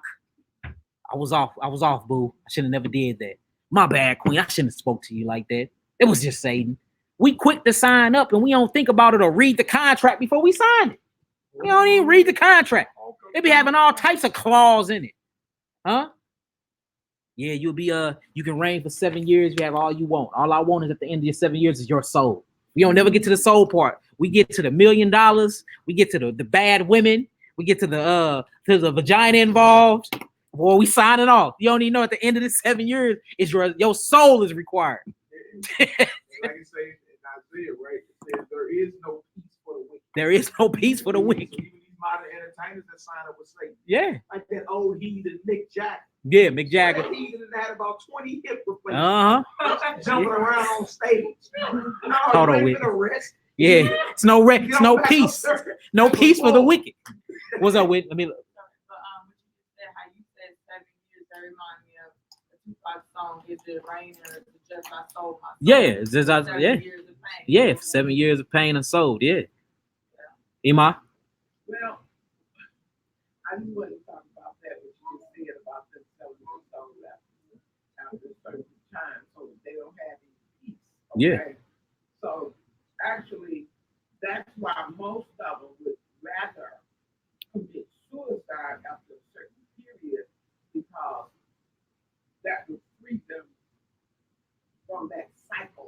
Yeah, from that cycle, but they going immediately into torment. So yeah, no. I got you, Ima. Yeah, they want to take the easy way out. No, you signed up with blood. You signed this with spiritual blood. Yeah. Yeah. Yeah. Uh-huh. The devil don't play fair. He don't play fair at all. He don't play fair at all. Your temporary gratification is be over in about a nanosecond. Uh-huh. You be regret. Yeah. All right, come on, Doc. Let's get it. 6. Yep, 6. Therefore, thus said the Lord God, because thou hast set thy heart as the heart of God. Uh-huh. Behold, therefore I will bring strangers unto thee, the terrible of the nations. You see how they came through and laid them down? The Phoenicians down, man. It's something crazy. Come on. And they shall draw their swords against the beauty of thy wit. You see that? He outwitted him. Because remember, the prince of Tyrus was actually smart. He was smart in merchandising and selling in exchange. He wasn't smart at war. And he lost. Boy, when I say he lost at war, he lost. You see that? So the swords came against him, and his beauty and his wisdom, his pride can do nothing against that. You see that? And that's why you can't be prideful over something, because somebody will get you in another area. You too busy focused on being beautiful and being rich, and you ain't even got no trained servants. You ain't got no trained soldiers. Huh? You got all these riches and gold, and they ain't got nobody to protect it. So what they do? Oh, they got wind of it. Let's go get that. Let's go take that.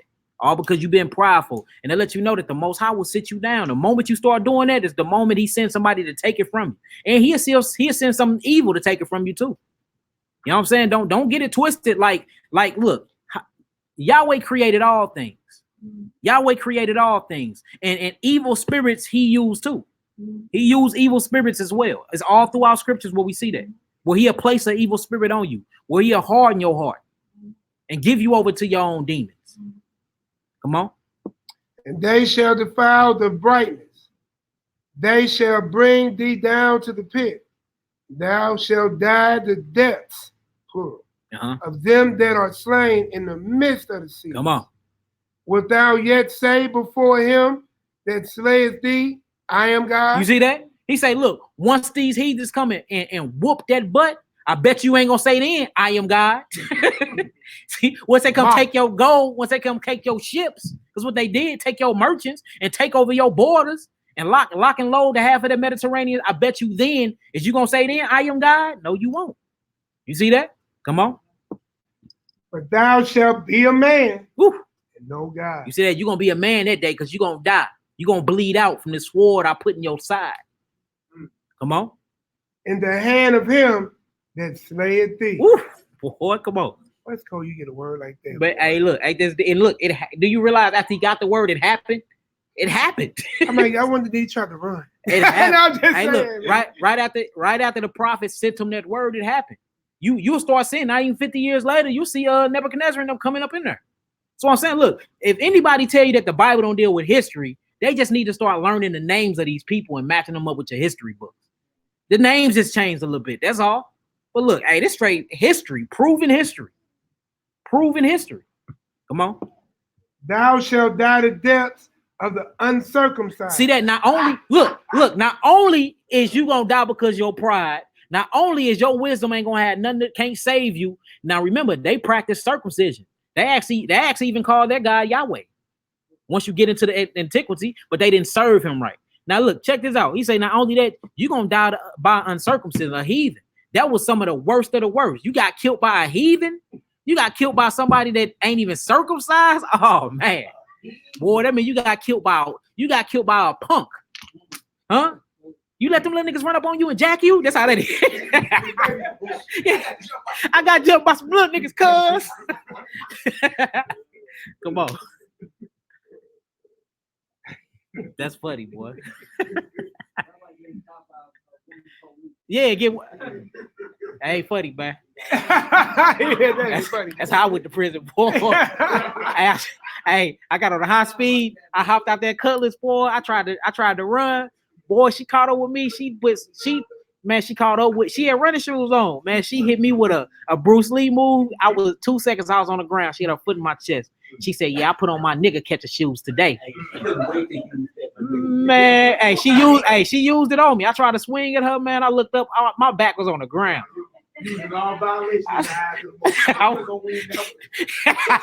Yeah, I'm gonna win. Yeah, he let a heathen police cop send me to prison, boy.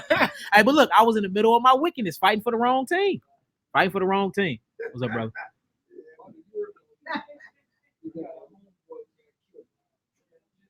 Dang, homeboy got killed by a transgender, boy. Man, see, that's another, uncircumcised. Yep. Uh-huh.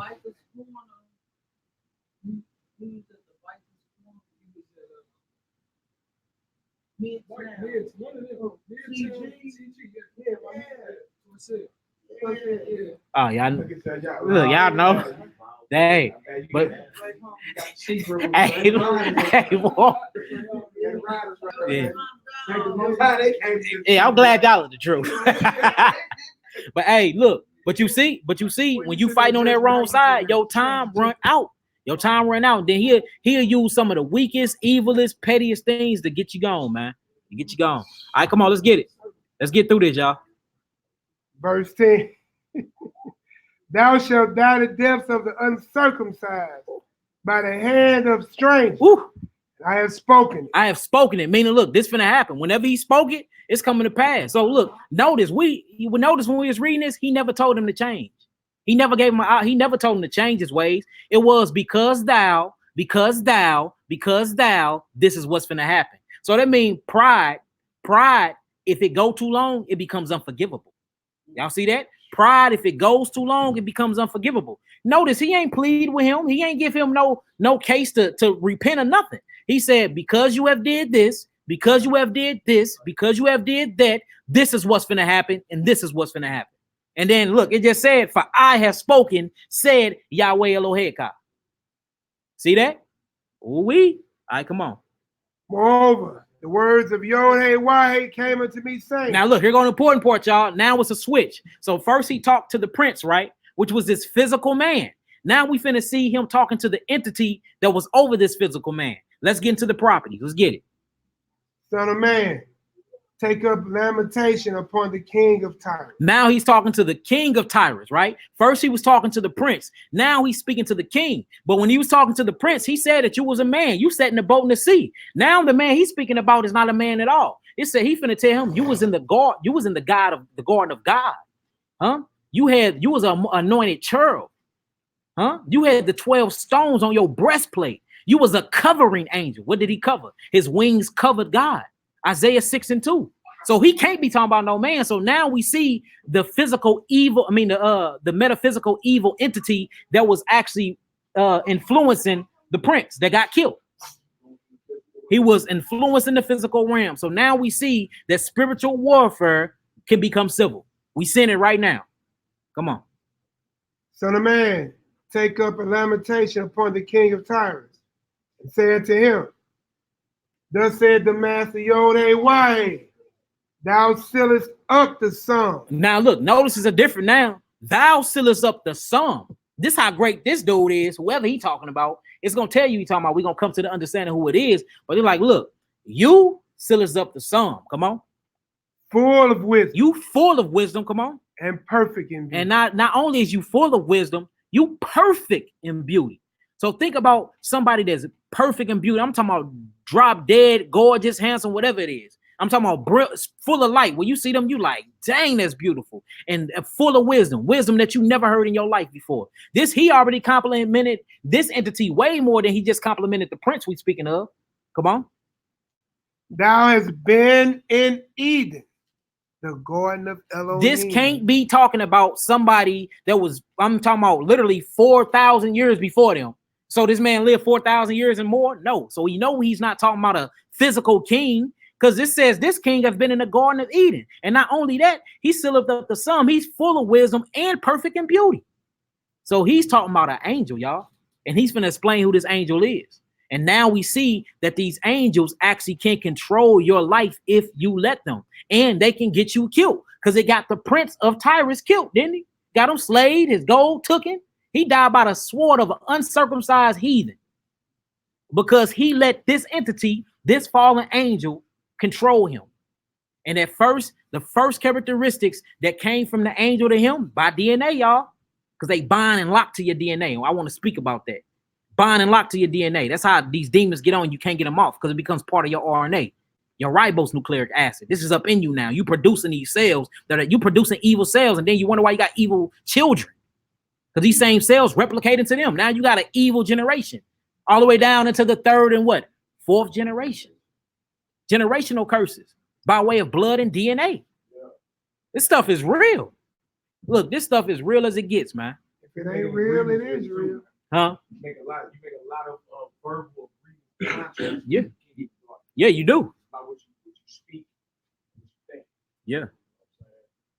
Yeah. A lot of things you speak, you bring it, you open the doorway to your mind, they come to reside right up in you. Yeah. You feel me? Yeah. I'm depressed. Yeah.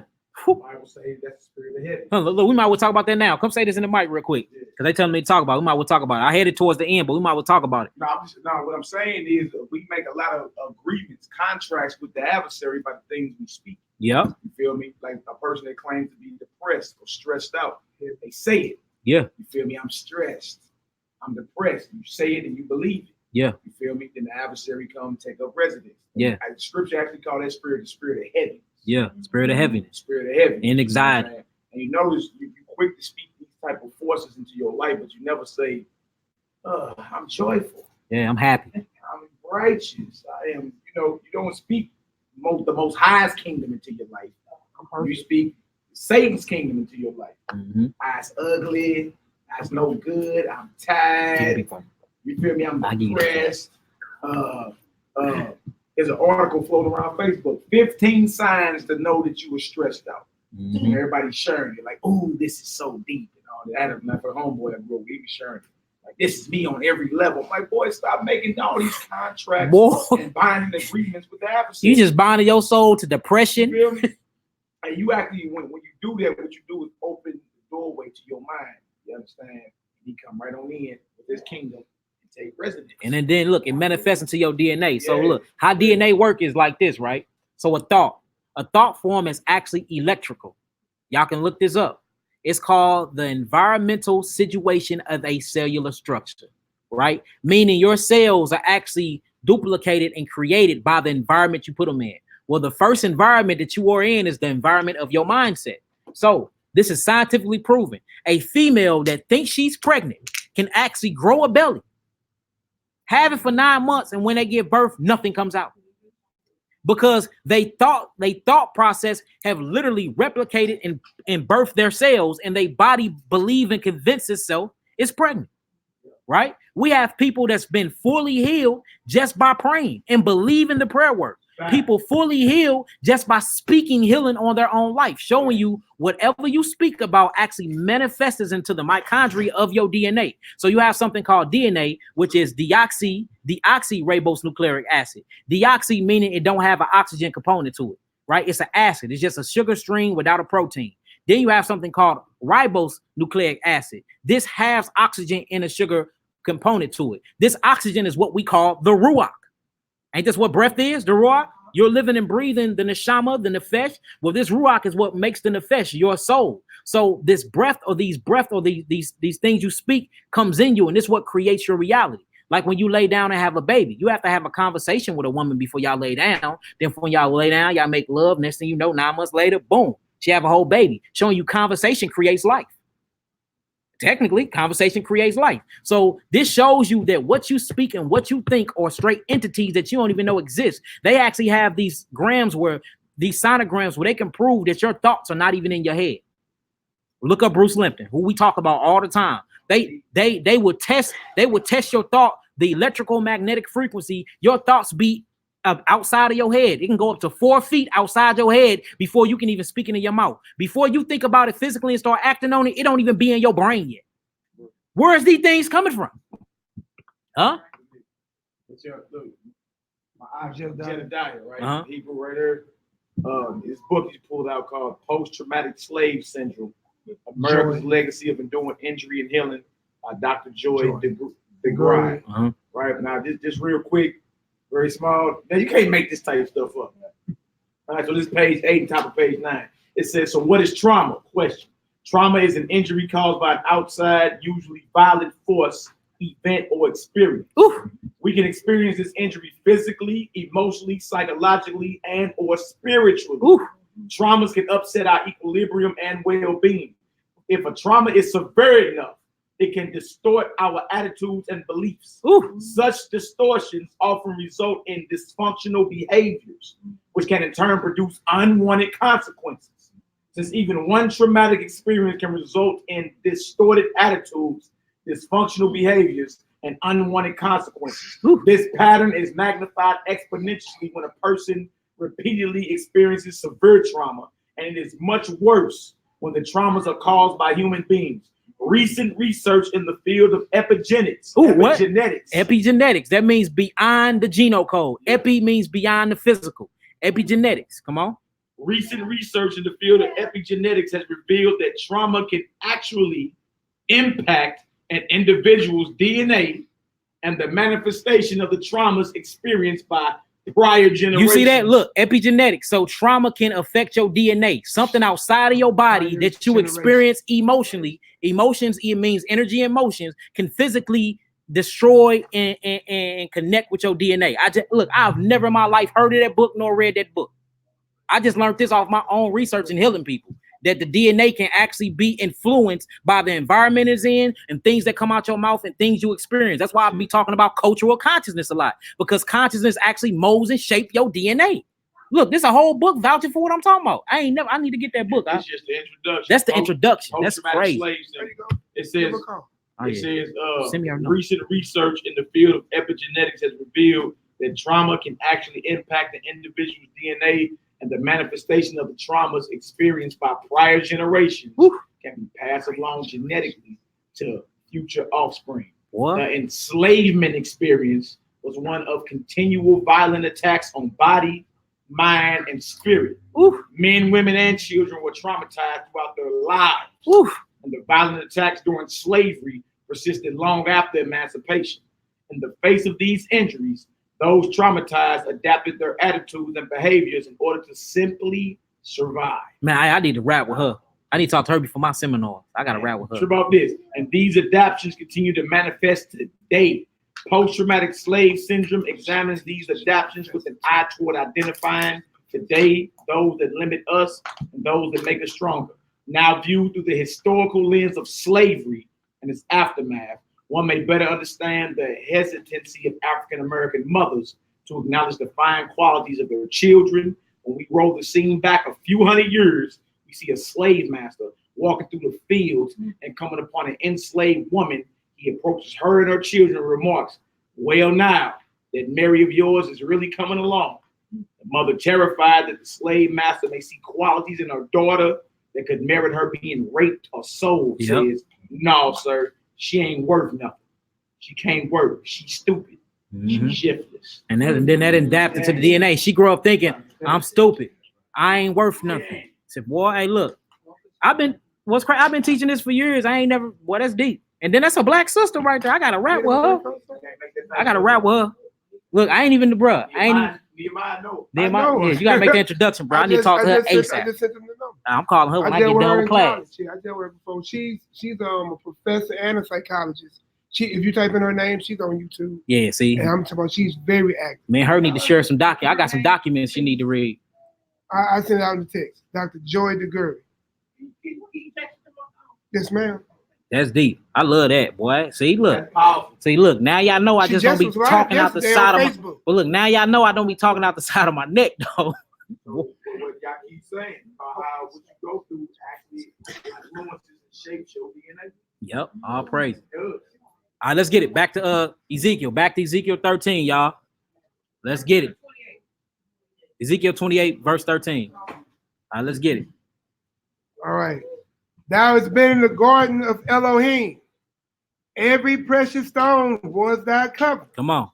The sardius, topaz, and the diamond, the beryl, the onyx, the jasper, the sapphire, the emerald, and the carbuncle, and gold, the workman of thy tabrets, and of thy pipes were prepared in thee in the day that thou was created. So look, so now we see that whoever this angel is, he's a high-ranking angel, and he's wearing all 12 crystals on him, like a priest. All these stones on him. So he's a high priest. He's an angel, and it's talking about the tabrets and his pipes that were prepared. These pipes were made for singing. Now, who was over music in the scriptures? So what I want to do is I want to go find who is actually over music inside of the scripture. So let's go to Isaiah 14. Isaiah, we're gonna come back to this. We left off at Ezekiel. Let me write that down, for I won't forget. We left off at Ezekiel 28 and 14. All right, let's go to Isaiah. We're gonna go to Isaiah 14 and 11. We're coming back to Isaiah 14, so I don't want to read the whole thing. We're just gonna go to Isaiah 14 and 11. We're gonna keep it pushing. Let's establish who is over music, who influenced music. Ooh, yes, yeah. But have we ever read that? Only thing we always read is he's the prince of the what? The airwaves. Man, it actually tell you who over music, and it's gonna tell you what his pipes are. These are instruments. He was created with the lungs, and what they used to do is him and the 24 elders and the 4 creatures, him and the morning star, him and the bright morning star, which is the Messiah. They used to sing to Yahweh on the throne. The four creatures used to sit around them, and surrounding them was the 24 elders, and all they did all day, every day for eternity was sing unto Yahweh. Just give them all praises and glory. Man, that sounds beautiful. I bet, boy. I bet that sounds beautiful. And it's the highest form of worship. Highest form of worship. All right, so look, Isaiah. Yeah.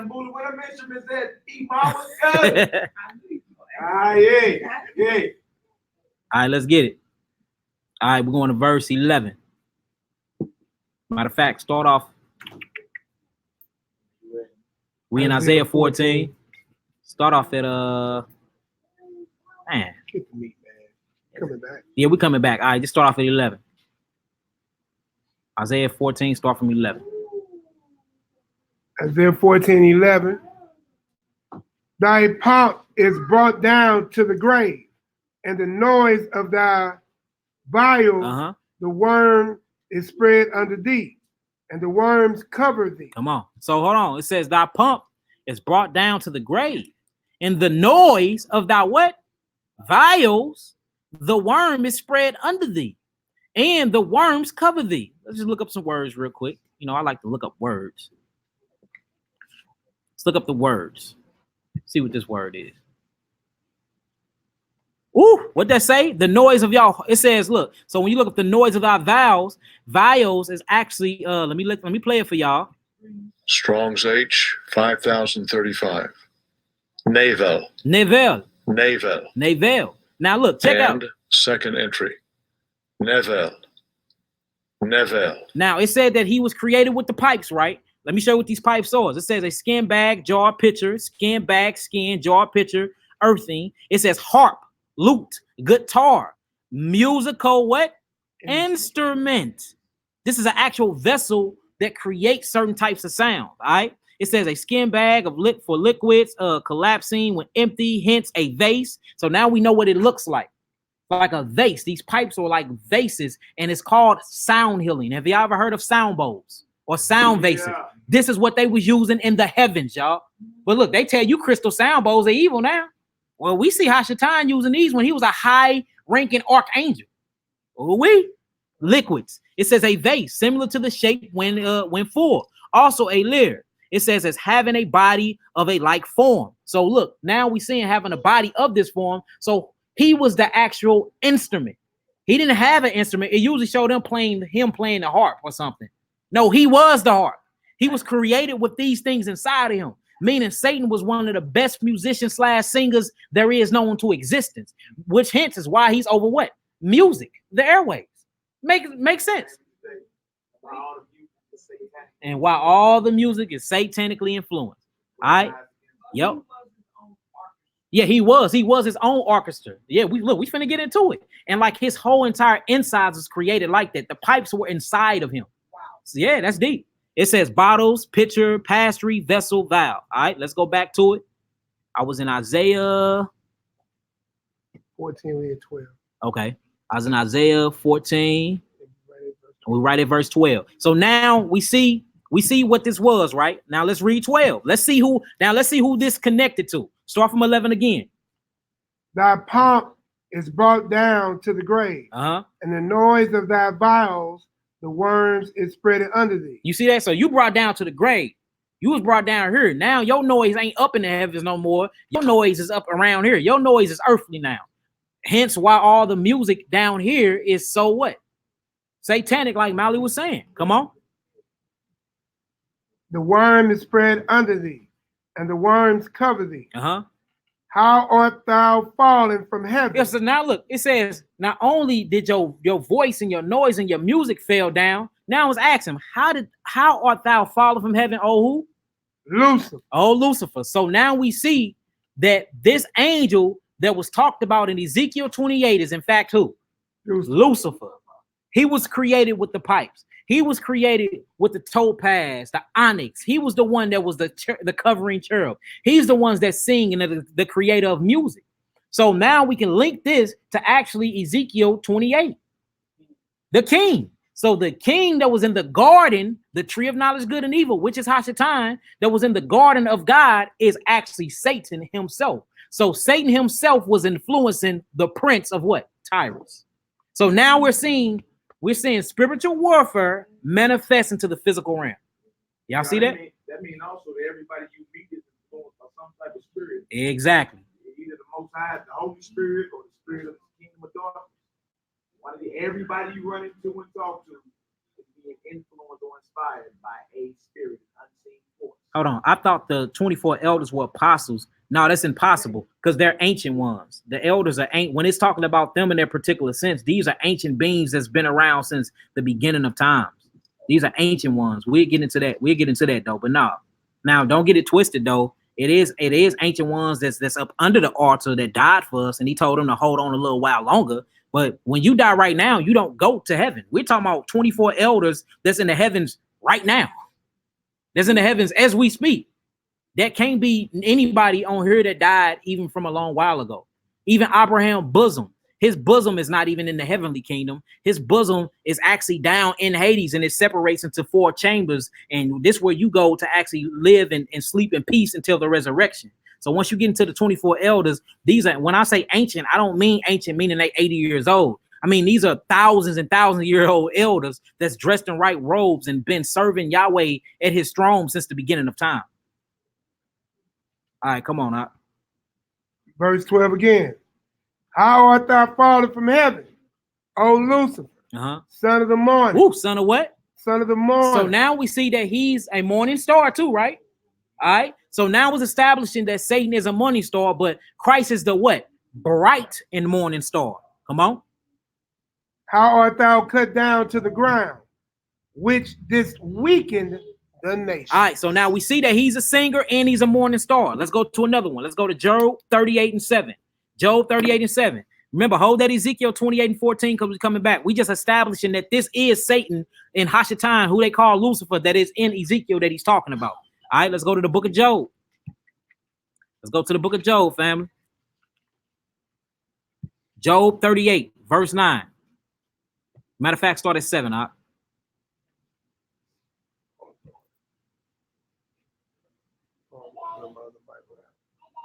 Job 38. Start at verse 7. 38. Start at 5. All right, let's get it. Yeah, Job 38, verse 5. Now we see that this is in fact Lucifer Hashatan. We see that he was the singer, the creator of music, and we see that he was called what? The morning star. He is the morning star. Christ is called the bright morning star. Now check this out, y'all. Let's get it. Start at verse 5. Job 38:5.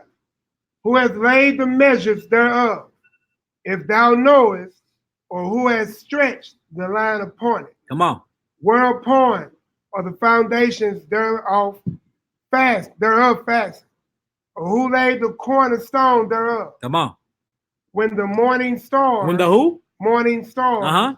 Sang together. So where were you? You telling me you was there when Christ and Lucifer, or Christ who is now Hashatan, sang together, covering God and his throne? This is what Job taught. This is in the book of Job. It says, what was you when the morning stars sang together? So this show you that Christ and Hashatan was in fact brothers before he fell, and they used to sing and cover the throne of Yahweh. Come on. When the morning stars sang together, and all the sons and all the angels, so it's putting the morning stars over the lower angels. So where were you when Christ and Lucifer sang together and all the angels of God, come on, shouted for joy? Shouted for joy.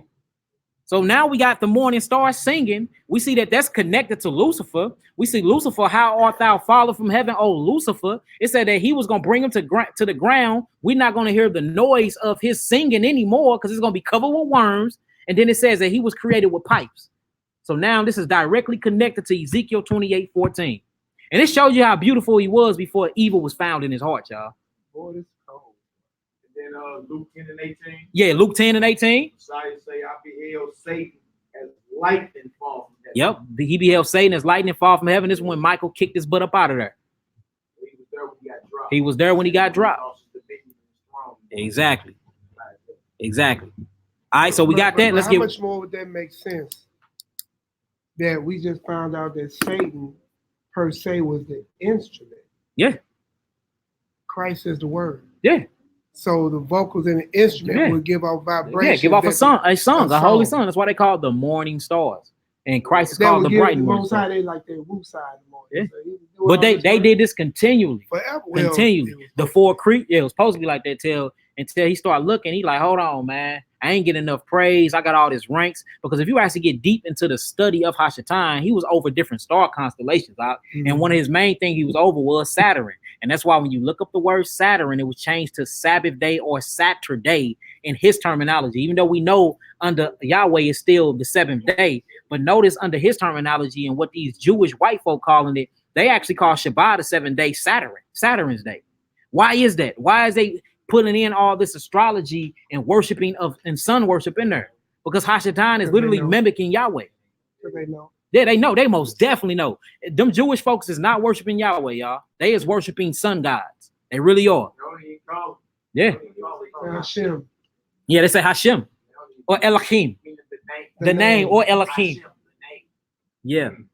And then look, even at Christmas, which is one for most of us to break hardest from, is Saturnalia. Yes, Saturn. Yes, it's called or it's called the Feast of what? Jupiter. Saturnalia or the Feast of Jupiter. Look, guess who else ran Jupiter? After he fell from Saturn, guess what else he took over? Jupiter. And then you start reading these things about the Martians and the Saturn. Look, in the Saturns. Do y'all know it's a clan called, once you start reading these high spiritual books, it's a clan called the Saturns, the Martians. Y'all think these names are just made up? These are actually angels in these different star constellations that was ran by different hierarchies, man. That's it.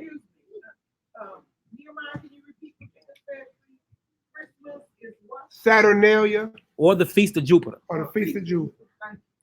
We got an elder gonna be down here September the 14th. That's a Shabbat day. Your brother is about 75 years old. Messianic Israelite for 45 years. We'll have a guest speaking of her. He's gonna be talking about the war in heaven. He talking about all of that. The war in heaven and everything. You know what I'm saying? You can promote it on Facebook. Nehemiah be sending it out. September the 14th, which is Shabbat.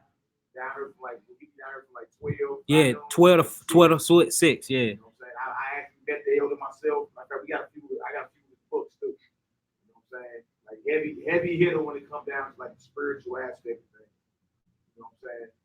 But total believe in the Messiah, Israelite for like 45 plus years. And that's one of his topics to talk about is the war in heaven. You know what I'm saying? Some of y'all know about the book, The Ancient Mysteries of Melchizedek. You can read. I done had that book for like 10 years. So I recently met you. That's right. That's right. The way Yachanan El, right in the left side of the Hebrew in Hebrew. Yep. You on point, brother. And how it transcends on earth today. Basically, all right, look. Let's read this real quick. So look, we seen the songs. We seen Hashatan. He's over the songs, right? He's over music. He's the creator of music. All right, now look, let's get Revelations 5. Let me show you how Elohim is, though. He like to change it up. Let's start at Revelations 5. Let's start at 7.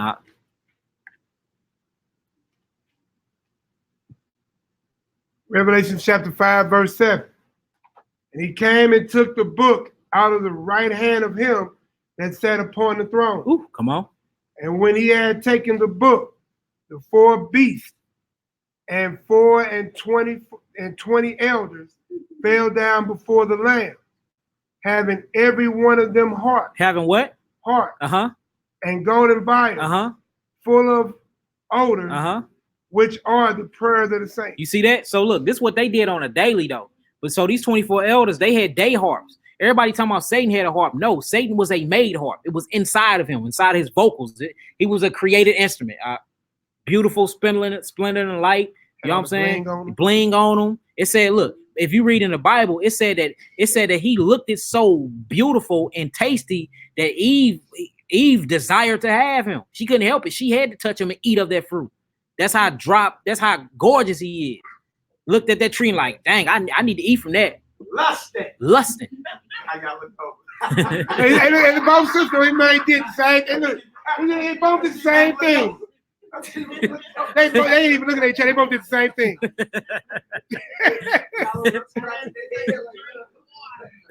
All right, let's get it. Man. Let's get you know it what? And just check this out. So is this about to switch it? You know what? I read. Verse 9. And they sung a new song. And they what? Sung a new song. They ain't singing an old song that Satan came up with. You see that? In the new heavens and the new earth, it's gonna be a new song that Satan didn't influence. Y'all peep that? They sung a new song. Oh, now you can go to the old song if you read throughout scripture what they used to do before when they bowed to him. Go ahead, Doc.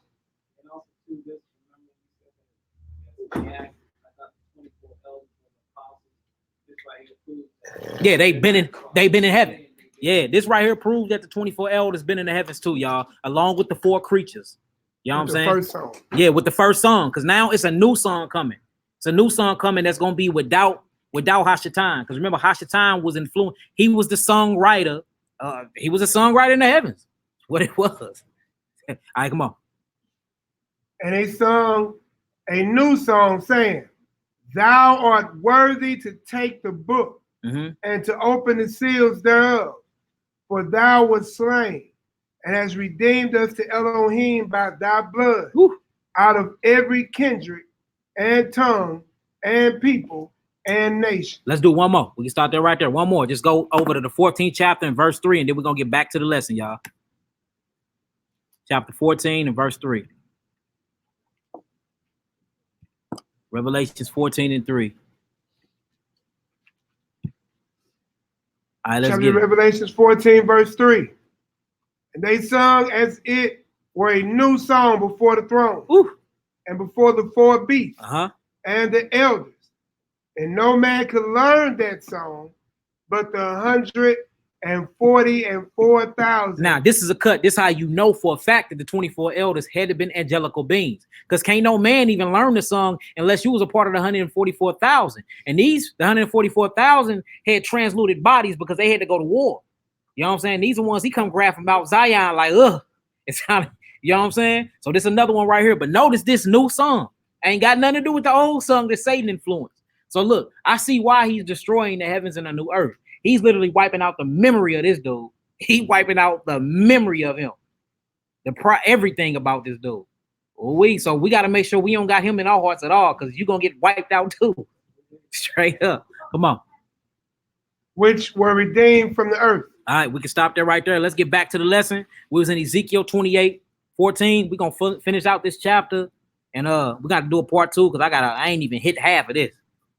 And if y'all get some understanding, overstanding on this lesson so far, type in some 9s. And do y'all get it so far? Everybody in the crowd? All praise. All right, all praise. Hallelujah. All right, let's get it. And bro, what I was talking about is you trip how the Most High even code with the new song situation, right? So being that, Satan was the actual instrument, right? And he kicked them out. His song, he still requires to be played, right? Yeah. So what he did, he gave the instruments to the to the 24 elders. He gave them harps because right now, the 24 elders and the 4 creatures have harps and stuff in the heavens as we speak, and they playing the same song that Satan created before he was kicked out. So he kicked them out and just gave them harps, and instruments, and keep that music. Because look, he's worthy to be praised. You have to praise him. He's worthy to be praised. You know, that's the reason why he created us. He created us for praise. Ain't we instruments? Huh? You have eardrums, a cerebellum. You have windpipes, same that Hashatan had. Huh? You have organs, vocal cords. You see that?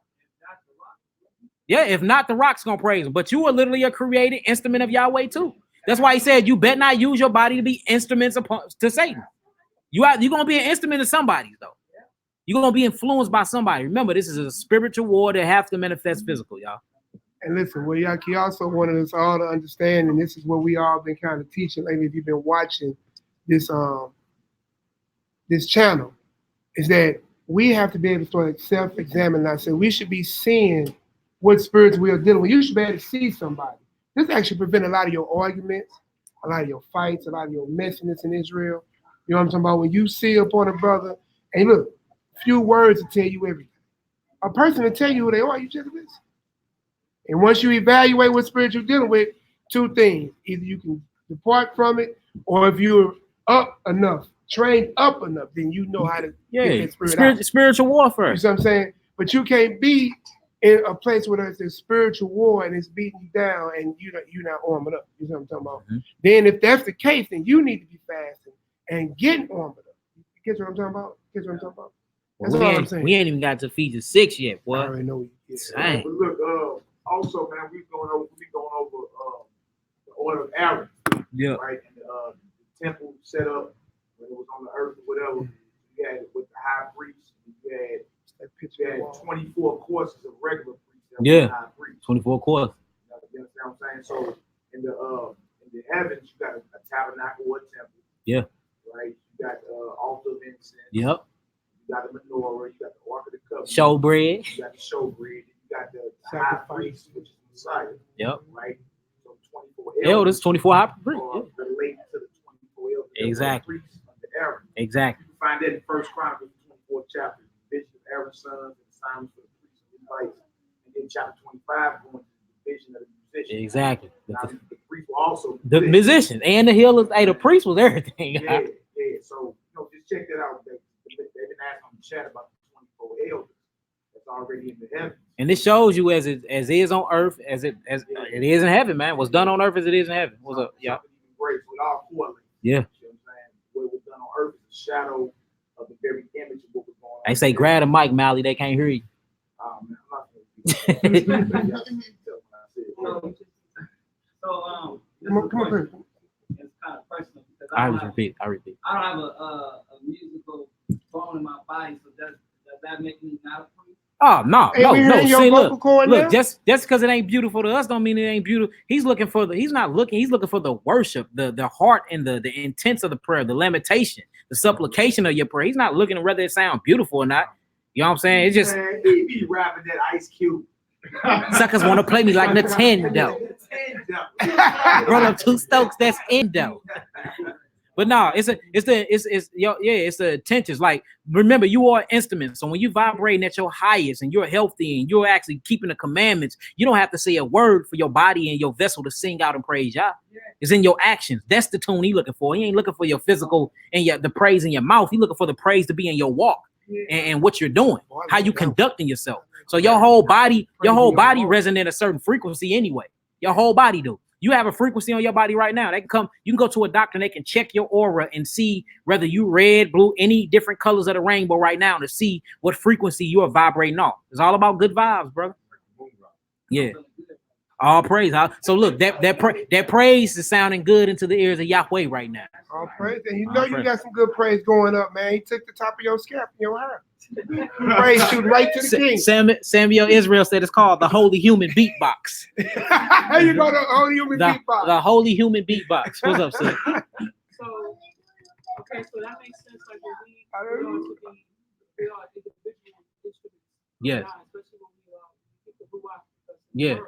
So even though like he asked about and every one of us form a body. Yeah, and we form a giant orchestra. Right, and that will supersede Satan. Yeah, supersede them. Yes, exactly. What y'all we here talking about energies, frequencies, all right? What you said.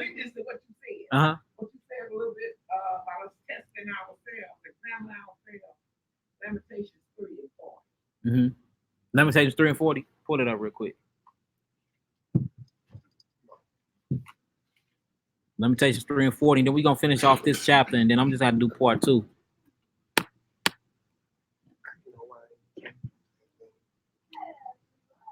What you saying, Lamentations, Mama? 3 and 40. Verse 40.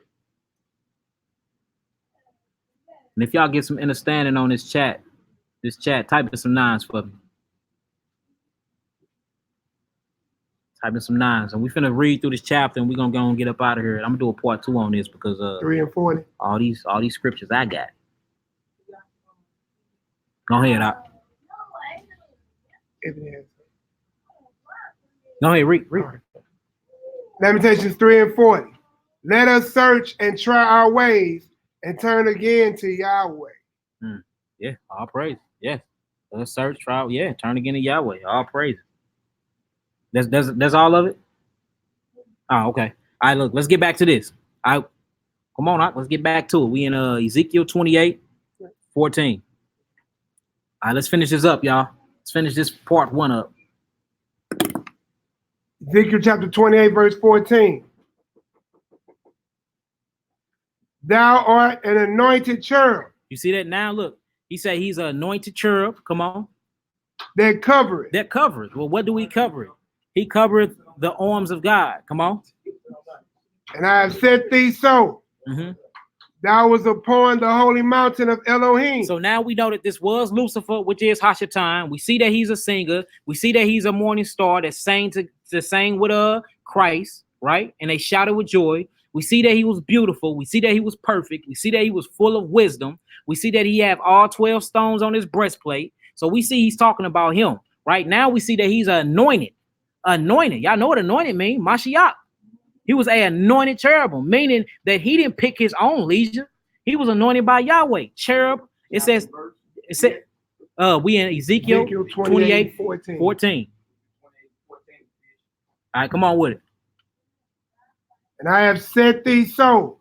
Thou was upon the holy mountain of Elohim. Thou hast walked up and down in the midst of the stones of fire. So walking up and down the midst of the stones of fire. Now, if you look at any type of space conveyance and all of that, stones of fire, all these different planets that they speaking about, they know of, where they haven't been, but they can see a few of them. Once they pass the dome, they look like stones of fire. If you get into the book, the second book of Canuk, which is Enoch, and you see when the angels was created, he created them out of fire and stone. So when it says he walked amongst the stones of fire, that means he walks amongst the angels and the different planetary systems, which he did. Come on. Thou was perfect in the ways from the day that thou was created, till iniquity was found in thee. You see that? So he was perfect until sin was found in him. Now it's finna get deep. Now check this out, y'all. Peep this. Come on. By the multitude of thy merchandise, they have filled the midst of thee with violence. You see that? So by the multitude of your merchandise, it says they have filled the midst of thee with violence. What is the multitude of his merchandise? So we see that the prince merchandise was his golds, his money, and his ships, right? Now we talk about an entity that don't have gold, money, and ships because he's not a physical entity. So let's read what it is. Come on. And thou hast sinned. Therefore I will cast thee as profane out of the mountain of Elohim. And I will destroy thee, O covering cherub, from the midst of the stones of fire. See that? That's why he don't run the different planetary systems anymore. And that's what our elder not be gonna talk about when he come here. Come on. Thine heart was lifted up because of thy beauty. You see that? You got full of yourself because you was splendid. You was full of glory. Come on. Thou hast corrupted thy wisdom by reason of thy brightness. You see that? You corrupted wisdom. You didn't fall from your wisdom. You changed your wisdom. Instead of using wisdom to gain people and to get the angels to receive, to praise Yahweh more, you have corrupted that and had them start praising you. Because remember, he was already over certain angels, right? Come on. Thine heart was lifted up because of thy beauty. Come on. Thou hast corrupted the wisdom by the reason of thy brightness. I will cast thee to the ground. I will lay thee before kings, and they may behold thee. Now check this out. Come on. Thou hast defiled thy sanctuary. You see that? He defiled the sanctuaries. Now, it was sanctuaries in the kingdom of Yahweh, right?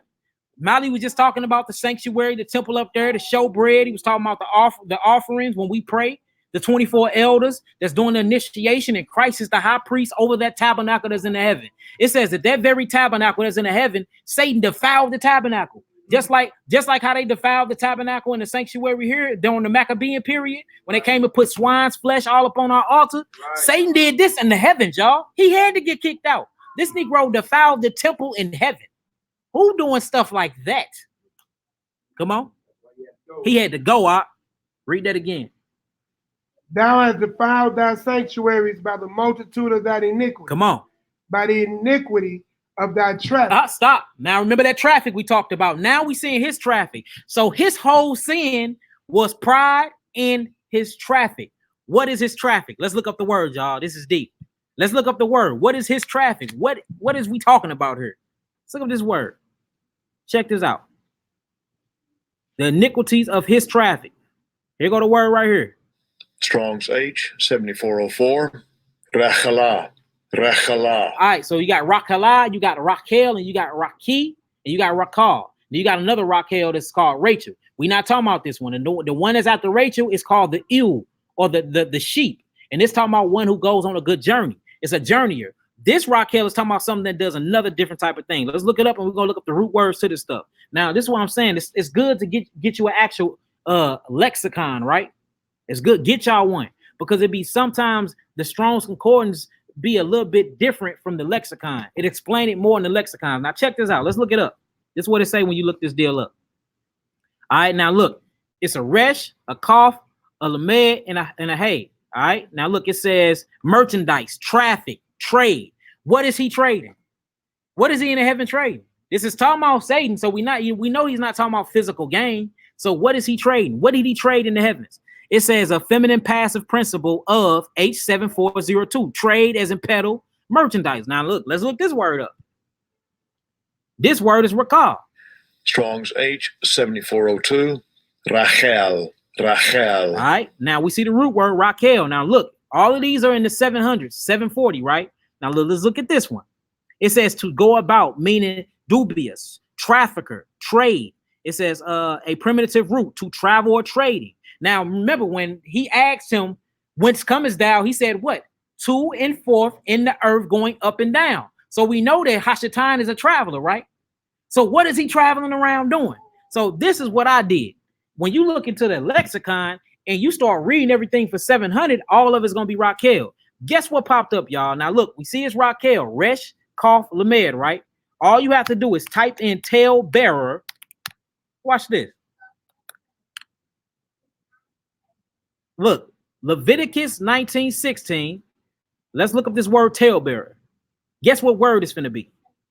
19:16. It says, thou shalt not go up and down. Because he asked, where you been? He said, what? To and fro, up and down in the earth, right? It says, thou shalt not go up and down as a tailbearer among thy people. Neither shall thou stand against the blood of thy neighbor. I am Yahweh. Now look, let's look up this word. When you look up the word tailbearer in this sense, what that deal say, y'all? Strong's H 7400. Rachel. Rachel. Rachel. Spelled the same way when you look it up. Now look, check this out. Let's look it up. This deal comes from the root word, which what we just came from, which is H7402, and it says a scandal monger, as a traveler about to go up and down. It says a talebearer, Raquel, a slanderer, slander, talebearer, informer. It says a scandal monger. It says as traveling about. It says carrying tales, a talebearer. That's what he is. Now, when you look up this root word, it goes right back to the word we just came from, Raquel. So when it's talking about him inside of Ezekiel, when we go back to Ezekiel, we see what the sin of his trafficking was. The iniquity of his trafficking was what? He was going around talebearing, confusing people, confusing the third of the angels, causing confusion amongst the angels, y'all. Now look, so this is directly connected to the first sin that happened ever in existence, which was pride. The first thing that's connected to that is what? Tail-bearing, going up and down and to and fro, committing confusion amongst God's holy angels. We got brothers mumble-mouthing. We got brothers doing that right now, and sisters that's in the Knesset, that's in the body of Christ. Then this is the first sin that Satan committed ever. This is the first sin ever committed. So that's why he talk about being a talebearer so much, because you're literally taking on the characteristics of Hashatan. So this is how he manifested to people physically. If you see a talebearer, that's Satan himself. Y'all see that? It says he hate that. So look now, yeah, he hate that. So now we have to. So look, y'all see what pride and how talebearing to get you. If y'all got that right quick, if anybody figured that out and y'all understood what we just went through, type in some nines on the board. Did y'all get that though? Ain't that deep? That makes sense why the Most High hate it.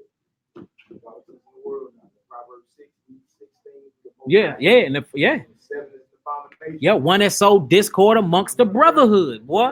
Because it's tail-bearing. This is the very act that got Hashatan kicked out. And look, not only while he was going to and fro in the heavens doing that, he ganked the third of the angels by doing that. Now he's down here doing the same thing. Because when he asked him where you come from, he said, oh, I'm going to and fro, up and down in the earth, doing the same thing I was doing in the heaven, which is tail-bearing, whispering in your ear. No, you can keep Christmas. That was cold. No, you can look at her butt, even though she married. Go on, sleep with her. No, you can steal. Huh? It's everybody. Go buy that prostitute. Go buy that prostitute. No, you can beat on your wife. Choke her out, please. Huh? Tail-bearing in your ear, and then you being influenced by these things, and you committing these devilish acts, and it's the first sin he committed. This is directly, look, tail-bearing and pride is the same thing, because you know it's wrong when you do it. You see that? This is the sin that got him kicked out of the heavens, because you going around and you gaining brothers into your iniquity, and you gaining brothers into your demonic plans. And that's exactly what Shaitan did, and that's why when he got kicked out and that war kicked off, that's why you hear Michael and his archangels fought, and Satan and his angels fought. He ganked his angels due to what? Tail-bearing. So that's why we can't stand against that. So it defiled the sanctuary in the heavens. Yep. And they had to cleanse the sanctuary. And they had to go. So as soon as that happened amongst us, you defiling the sanctuary. You gotta go. You defiling the sanctuary. You gotta get up out of here. You tail-bearing. You can't come here no more. This got you kicked out of it. Look, this guy, if this gets Satan kicked out of the kingdom of heaven, and because he defiled the sanctuary with tail-bearing, you most definitely can't be in the sanctuary on earth. And we can't take a blind eye. You can't take a blind. If anybody tail-bearing, talking about brothers behind their back, start calling them out, bring that to whoever's over that camp, period, because they can't come back down here, period, whether it's woman or female. If Satan, one of the highest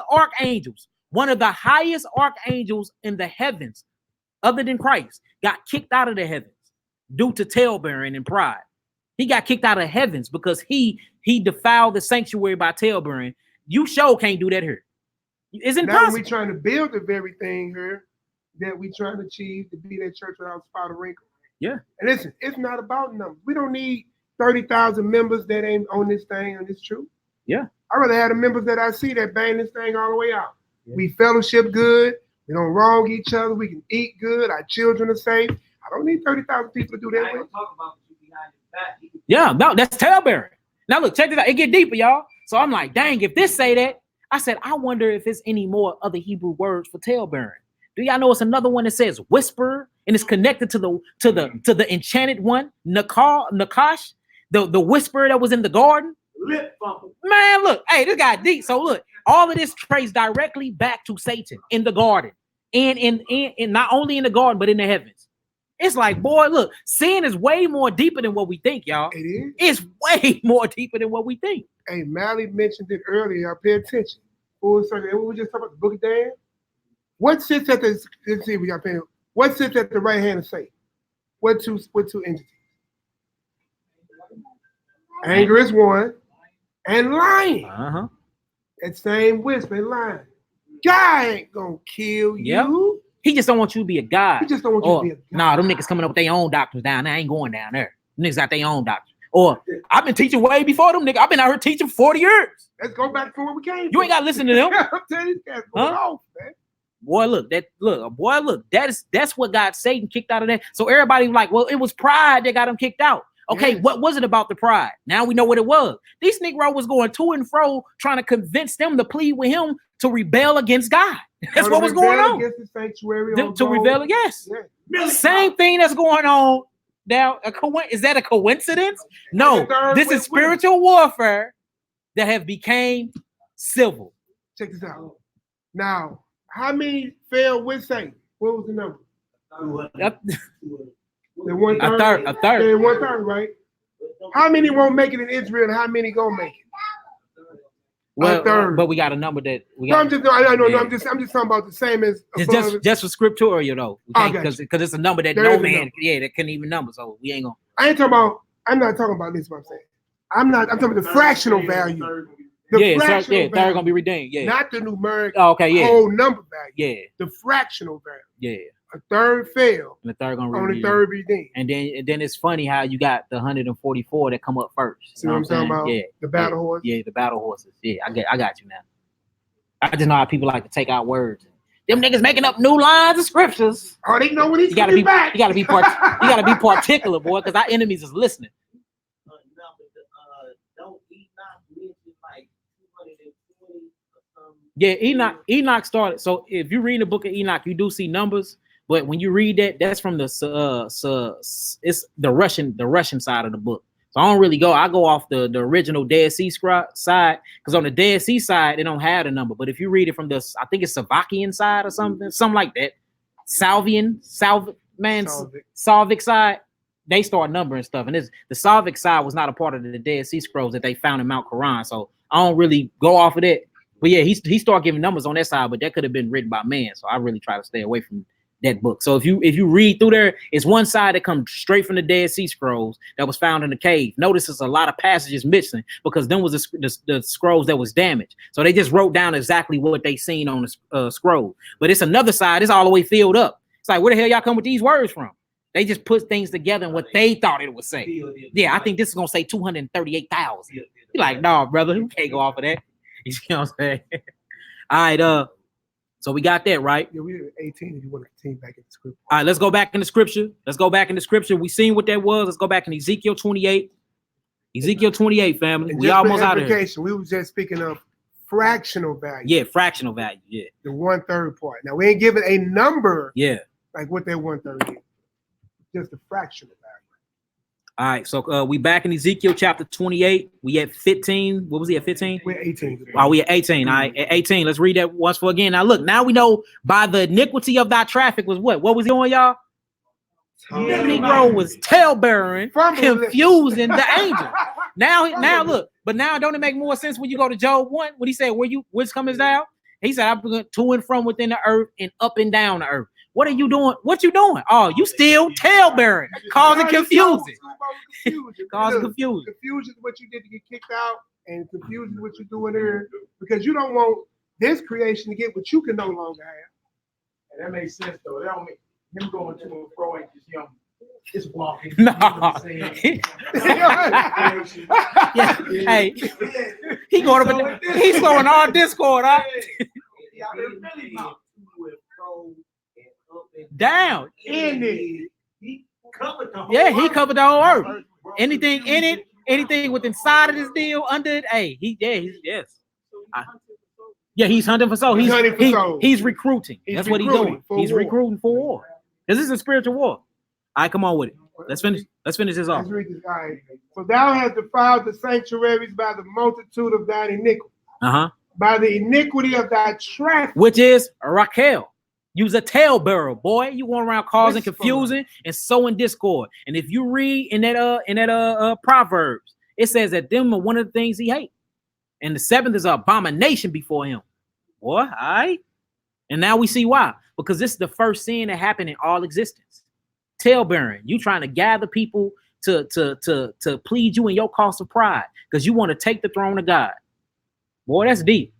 And he hates it. He hates it. Envy. Yeah, that's straight envy. He covered. So this backs up the 10. So a talebearer breaking all commandments, all of them. All of them. That's why you're supposed to bring whatever problem. Get head on. Yeah, Matthew 18. Bring it right to the person that, you know what I'm saying, you get fizzled out right there.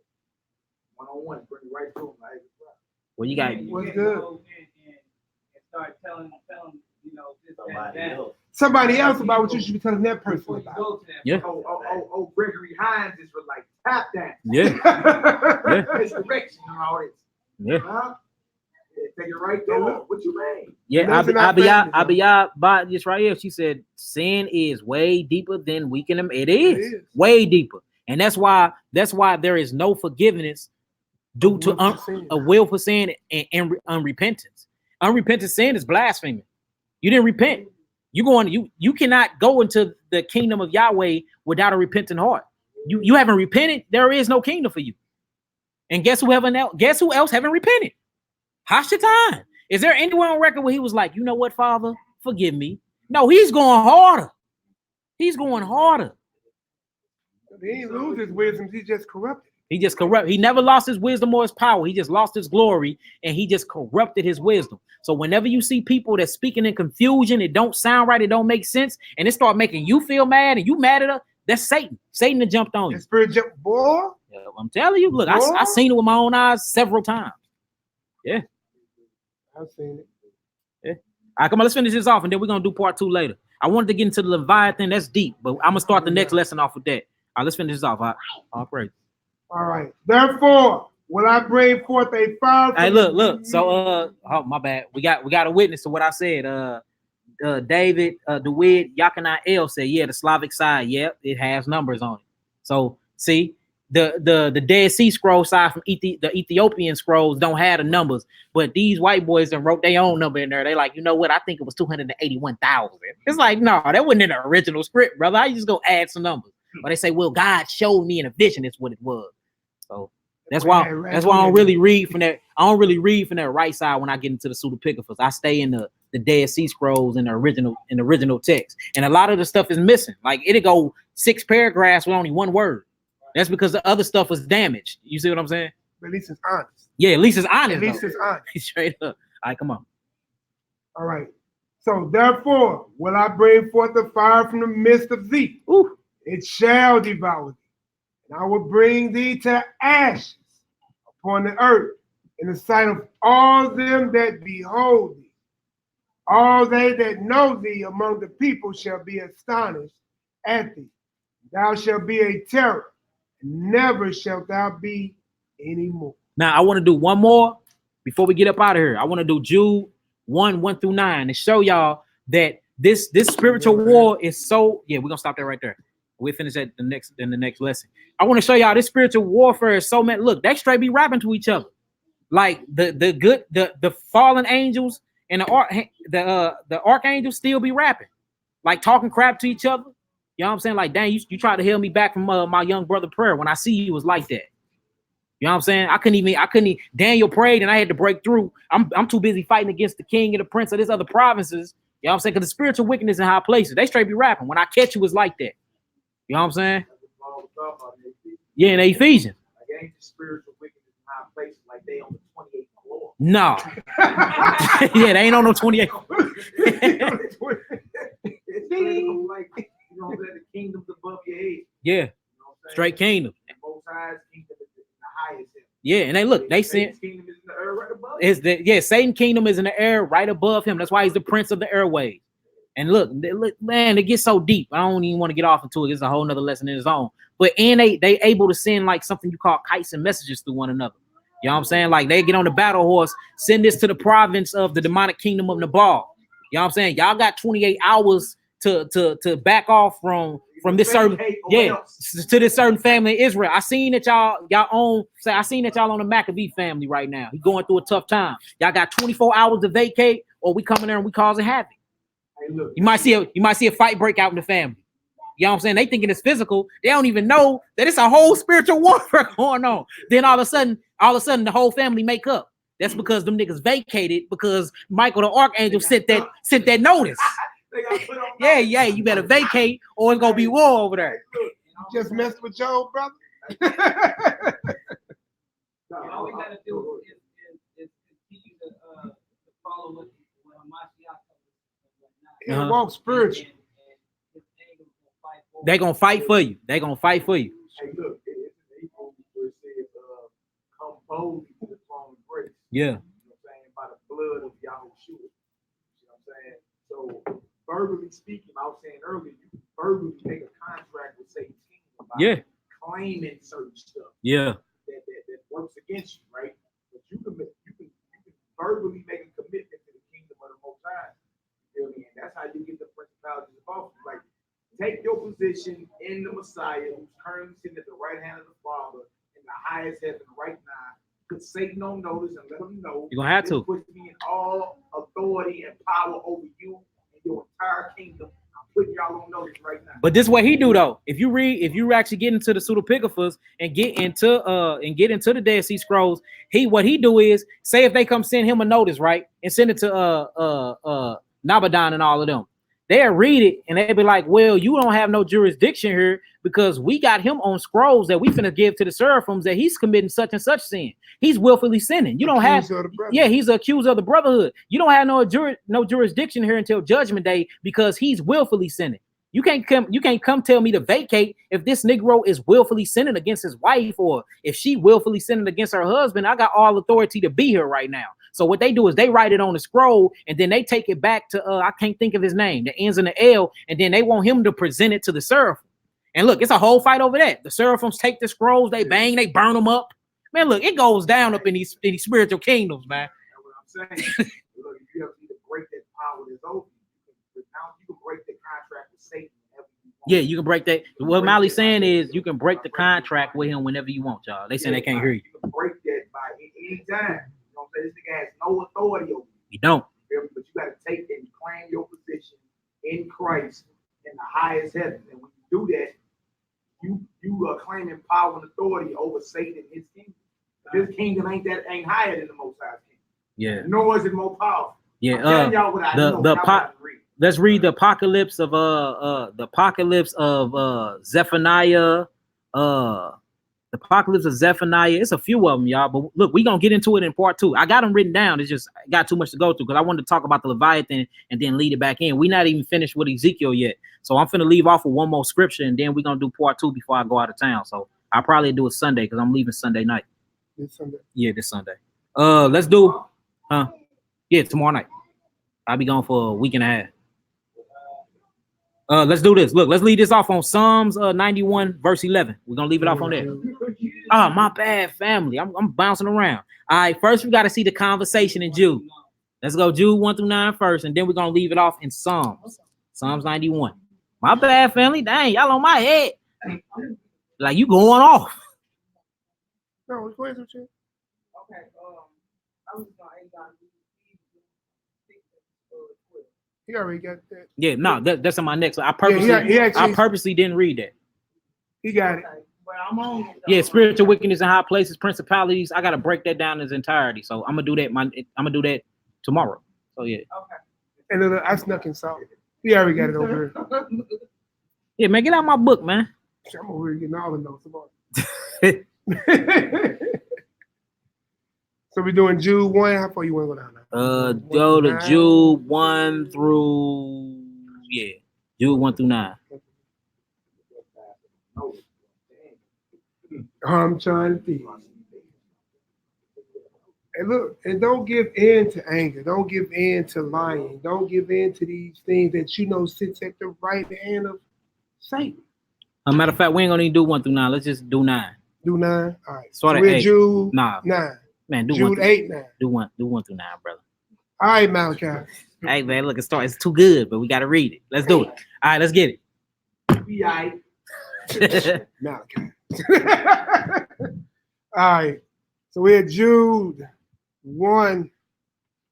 Jude, the servant of Yeshua the Messiah, the brother of James, to them that are set apart by Yod-Heh-Wah-Heh, the Father, and preserved in Yeshua the Messiah, and called. Come on.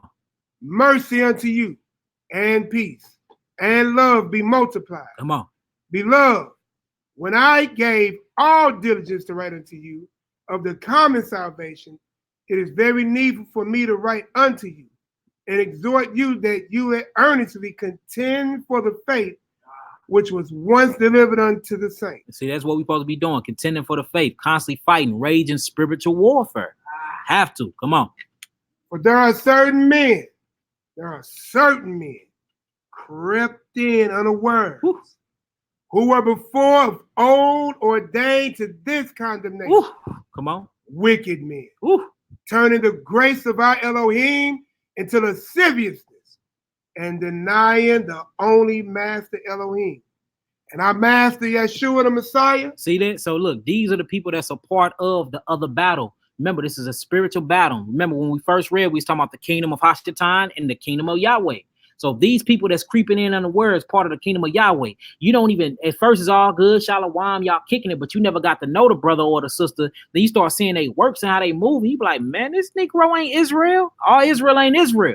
You start hearing what they doing, how they woman bashing, how they talking about this and that, and how they don't want, you know what I'm saying, and jealous, envious, covetous of what you got. You hearing rumors of adultery, just hoard them, and you be like, hold on. This sound like something that Hashatan does. So this can't be my brother. This spiritual warfare. We on two different sides of the battlefield at this point. Right? Come on.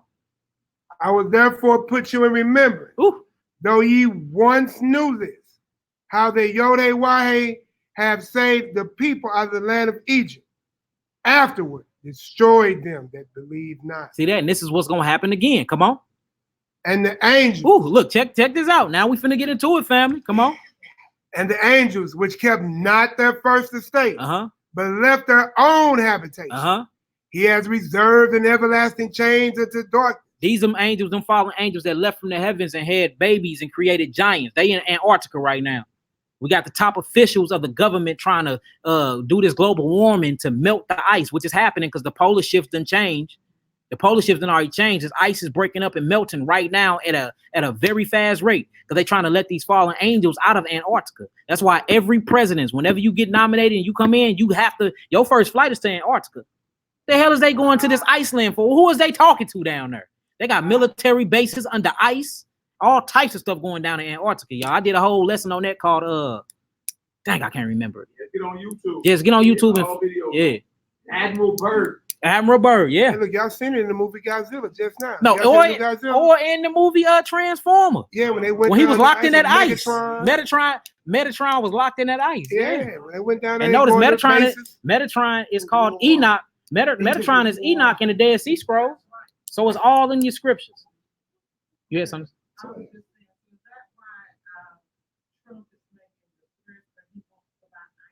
Yeah, most definitely. Then the Greenland. It's Iceland, yeah. And then North Pole is really South Pole, and South Pole is really North Pole.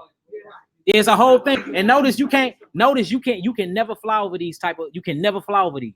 It's straight, you can't fly over them. Or they will look. I'm talking about if you get a kilometer near it, they will shoot you down. Why is that? They're gonna realize that the earth is hollow and some more stuff. They be like, oh no. I'll tell you, it goes down. All right, let's keep it going. Verse 6. And the angels, which kept not their first estate, but left their own habitation, he has reserved in everlasting chains under darkness. Under darkness. Come on. Unto the judgment of the great day. Come on. Even as Sodom and Gomorrah and the cities about them in like manner, give themselves over to fornication. Come on. And going after strange flesh, and set forth for an example, suffering the vengeance of eternal fire. Come on. Likewise, also, these filthy dreamers defile the flesh. Ooh, these what? Filthy dreamers defile the flesh. You said you filthy dreamers, your filthy dreams will defile your flesh. Huh? What? Come on. Despise dominion. The what? Despise dominion. And speak evil of dignity. You see that? Now check this out. Come on. Yeah. Notice it says yet. And all this going on, all this evil, all this spiritual warfare. Yet what? Michael, the archangel, who contending with the devil. Who what? Contending with the devil. He disputed over the body of Moses. See that? So they be rapping with each other. They had a whole contending dispute over the body of Moses. Him and Hashatan. So we see that they still even be rapping. Yeah, when I catch you, it's like that, my nigga. Straight up. You influence who? Dang, Lil Ray Ray got killed because you did what? Huh? You influenced him to drink some Four Loco and take some K2 weed. Oh, when I catch you, it's like that, bro. I got smoke for you when I see you. I see you out here influencing Israel to die, because you know Michael is over Israel. He's the angel that's over us. So anything. Yeah, Daniel 12. So Daniel 12, yeah, chapter verse 1. So look, when you start seeing what's going on in Israel, and we see losses, Hebrews dying at a mass loss. That's actually a loss that ain't the Michael done took. So whenever somebody die in Israel due to wickedness and sin, this means Michael done lost the fight, not the battle, because Yahweh gonna win the battle, of course, but the fight. He gonna win the war, but he done lost the battle. He done lost the fight. So you know he taking hits. Look, Michael been taking major hits for us, straight up. Do y'all realize that when spiritual warfare go on, and then you have the right angel on your right shoulder and the unjust angel on your left shoulder, and you battling back and forth between sin, and you choose sin, you just got your angel killed. You just got your angel. Your angel just took a loss because you too weak in the flesh to choose his influences. This is how deep this stuff go. It's a psychological warfare, straight up. That's why you gonna stand up. Yeah, he gonna yeah. I'm done with it. Yeah. And after, hey, he is. It said it though. Michael, he gonna stand up, and then that day, right after that, he says he gonna come gather. The people gonna, and I ain't talking about we all gonna get caught into the rapture, none of that. You know what I'm saying? But yeah, like it's a time where this is running out. Angels ain't finna keep taking so many beatings for us. This ain't finna go on forever, y'all. It's not. And then you out here willfully losing the fights. You getting your angel whooped. You know what I'm saying? Because look, according to Psalms 91:11, he put an angel in charge over each of us. You literally have a guardian angel. So he's constantly trying to influence you to do right. But when you say F it, I'm a hothead, dog, F it. GD me. You know what I'm saying? And then you just go off knowing you wrong, but you want to use the excuse of you being a hothead to sin. It's like, man, look, I'm not finna keep taking lashes for you. I'm getting tired of getting whooped by Satan and his army for you. Reprobate. Yeah, it's reprobate mind. So look, and this is where God will take his hands off you. You don't want to be that. When God wash his hands with you, boy, you done. You're done. Yeah, it's war. Embrace it. Love it. There's a show called Dominion. Mm-hmm. And in this show, there's a man, white people, but it's the other nations on, and it's Sister Day, y'all. Y'all won't hear. All over the blueprint of the kingdom all over him, but everything takes place in Vegas, and you can see in Vegas. Yeah, Las Vegas. Vegas come from the Dogon Vegas star. This is where these entities come from. Then you got Los Angeles, where's the Los Angeles at? And it's particularly over the province of Californication. Yeah, all these names, they name these cities after demons. I think that's why they based it on that location. And in the movie, in the show, what happened is Most High, he got sick of everybody on earth. So he turned his back on us, and the angels waged war on the humans. Yeah, I waged it. And Michael and Mikael and Gabriel, that makes sense, because if you get into the lost books, it says that it's a certain amount of angels that's actually holding back the wrath of God from us. Yeah. You know what I'm saying? Like straight holding his wrath back. Because all the sin we committed, they straight like got their wings and they holding his wrath back until the golden bowl and the seals be broken. And then that's when they gonna start ringing them out and blowing the trumpet. But right now, it's sin so much amongst Israel, it's angels that's actually holding the God's wrath. Like, look, to that great and terrible day. You know what I'm saying? So angels, there's a lot of angels that don't mess with us. They don't like us. It's like, how y'all got choice of free will and you Negroes are wicked. So they want to come off us. You know what I'm saying? But then we got angels that play Moses. No, just take me. Take me, Yahweh. Don't take all the people. You need somebody to worship you. You know what I'm saying? Something living, not a rock. You're like, don't just take me before you take the whole congregation. You know what I'm saying? You know, I get his testimony too about the time when a vehicle, I was stopped to make a left, the vehicle came on the shoulder and it was raining. And right when he got to the tail end of my car, looked like that car phased and dimension. We was all like, Psalm 91:11. It was on the other Your archangel came and helped you out. Now, Ima, imagine if you constantly sinning, that accident probably would have happened. The angel was like, you know what? I ain't moving the car today. This car just total the car out. You see what I'm saying? Yeah, we really dealing with wickedness in high places, y'all. For real, for real. And when you look up that word where it says rulers of darkness, That's the Greek. I don't want to say it's wrong, but if you read it from the Greek lexicon, it says rulerships. Rulerships. This is organizations of wickedness, not just rulers. It's rulerships. This is rulers that's over their own organizations, all under Satan. That changed your whole thought, your whole perspective of wickedness. This is organized crime, y'all. That's been done to us. It is organized crime that's been done to Israel. We're being robbed. Well, we're being robbed. We're being robbed and spoiled of our glorious bodies. We're being robbed and spoiled of the kingdom of Yahweh because we're ignorant and unaware to the fact that Satan really do exist. We just use this. We just talk about him and use him to the point to describe good and evil. We don't even know what evil is. Like evil is something else. Like evil, like how wickedly evil you have to be and what spirit is on you for you to fry and bake your baby in the oven, for you to chop your mama up for 90 grand. For you to get your mama killed for some money, for you to chop your twin children up and put them in a freezer. This happened in Alton, Illinois, 15 years ago. Chopped her children up and put them in a deep freezer. Leave your babies in the hot car, but you got out the hot car. Yeah, man, it's crazy. It's crazy. It's crazy. All right, come on, let's finish this off. Verse 9. Yet Michael the archangel, when contending with the devil. So he contending with who? The devil. And a dispute. Come on. About the body of Moses. See that? So look, so you know how paper wars go down on here? And on earth, paper wars go down in the heaven. He go holler at one of his lower angels, saddle your ass, saddle your horse, and go run these papers. I need you to go look, drop envelope off to the province of Asmodeus. Go holler at him. Tell him to quit molesting little boys. Cause you know Asmodeus, he like little boys. He a little sexual, weird, kinky demon. He do weird stuff. And then like the other one, his brother kill you because you messing with his wife. It's the point in like when this lady every time she got married, as soon as they got to the bed chamber, he'd kill him. He'd kill any man that got to the bed chamber with them. Any man and Tobit. So like he's straight. This is a straight succubus. It's a sexual demon. You know what I'm saying? That like no, this is my vagina. Anybody that came in and tried to marry her, he killed them.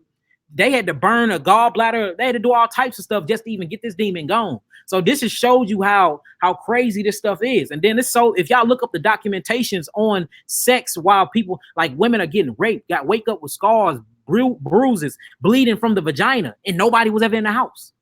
Ever in the house. It's like, what the heck is going on? All right, this stuff is deep. Stuff is very deep. So if those demons they are allowed to come into your space by you opening this question.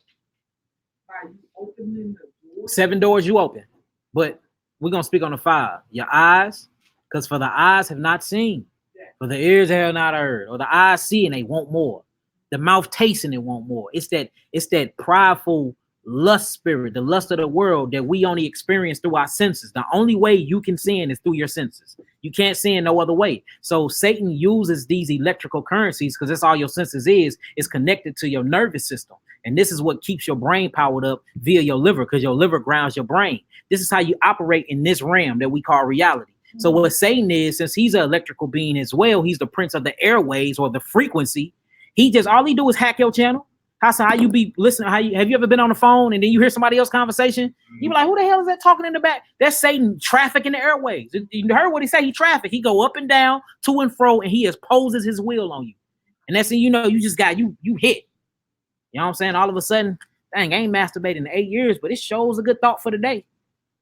I ain't touched myself in 8 years. All of a sudden, out of the blue, I want to touch myself. Yeah, you see what I'm saying? It's just all tight, right after you're right. You see what I'm saying? It's just certain ways and we speaking this because this is real life stuff. The way he hit you. He hit, boy, I'm telling you. Hot loins. Yeah. Brimstone draw. Brimstone draw. No problem. All right, no, let's finish that off. We still ain't finished it off. Come on, let's get it. Durst not bring against him a railing accusation. You see that? Durst not bring against him a railing accusation. What? But said, Yahweh rebuke thee. You see that? I'm not even finna go back and forth with you no more. I'm tired of your accusation. Look, Yahweh rebuke you. Go on somewhere. So we see that they still in communication too. So let's quit thinking about this spiritual realm like it's just a bunch of floating see-through curtains or whatever's on, like Casper the Friendly Ghost floating around, and just, you know, you got this this old, you know, this weird music, or it ain't going. Look, it's straight bodies up there. It's entities and personalities without physical bodies, but they have other bodies, y'all. It's impossible to live without a body. You have a physical body, you have an emotional body, you have a spiritual body, bodies celestial, bodies terrestrial. Just because we can't see in that frequency and we can't see in that light spectrum yet, don't mean it don't exist. And we see that by how we've been acting. Because the way I've been seeing some brothers and sisters act, it ain't a Yahweh. So who is it of then? It got to be of this spiritual kingdom. And this is why this is reason why it's called When Spiritual Warfare Becomes Civil. With that being said, it's the first part. Y'all willing, I'll be able to do the second part tomorrow. And then yeah, that's what it is. So if y'all got some understanding, understanding, and overstanding so far, type in some nines. And did y'all get some understanding in the crowd? Yahoo! Hallelujah. Question. By what time you think you might be going live? I don't even know. I got all stuff to do. So I said, y'all willing. Yeah, I will. That ain't going live tomorrow. No, I'm saying, you gonna read for me? I mean, I can. Okay. But that's what I'm trying to find the time. Because tomorrow I gotta. If it's gonna be a time, it's gonna be around like 6. I gotta. We doing a thing. We have a thing that we dealing with. Setting up, you know, the Constitution and setting up, you know, order in Israel. A lot of things going on. So Israel is trying to gather themselves, you know, trying to, you know, keep things intact with Israel. So I'm part of a group dealing with, you know what I'm saying, the Office of Accountability. So tomorrow, I think we're supposed to be going live about 1. And like one of the main topics that we actually found out in Israel, I'm talking about, this ain't nothing that I made up, is that domestic violence. Yeah. It's really, really high. So we're going to go live tomorrow. It'll be about 1. So it'll be on Jeremiah, Please Say the Yah channel.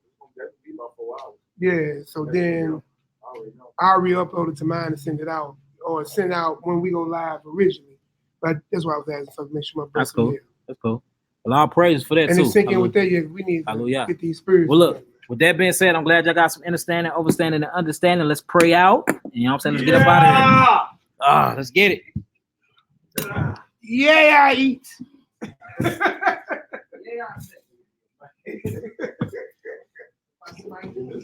Yeah, I sleep. You botch my aim. You know, he exercises every time he gets on. So look, I'm gonna sing my prayer in Hebrew and translate it in English, and then Maccabee gonna lead in the prayer.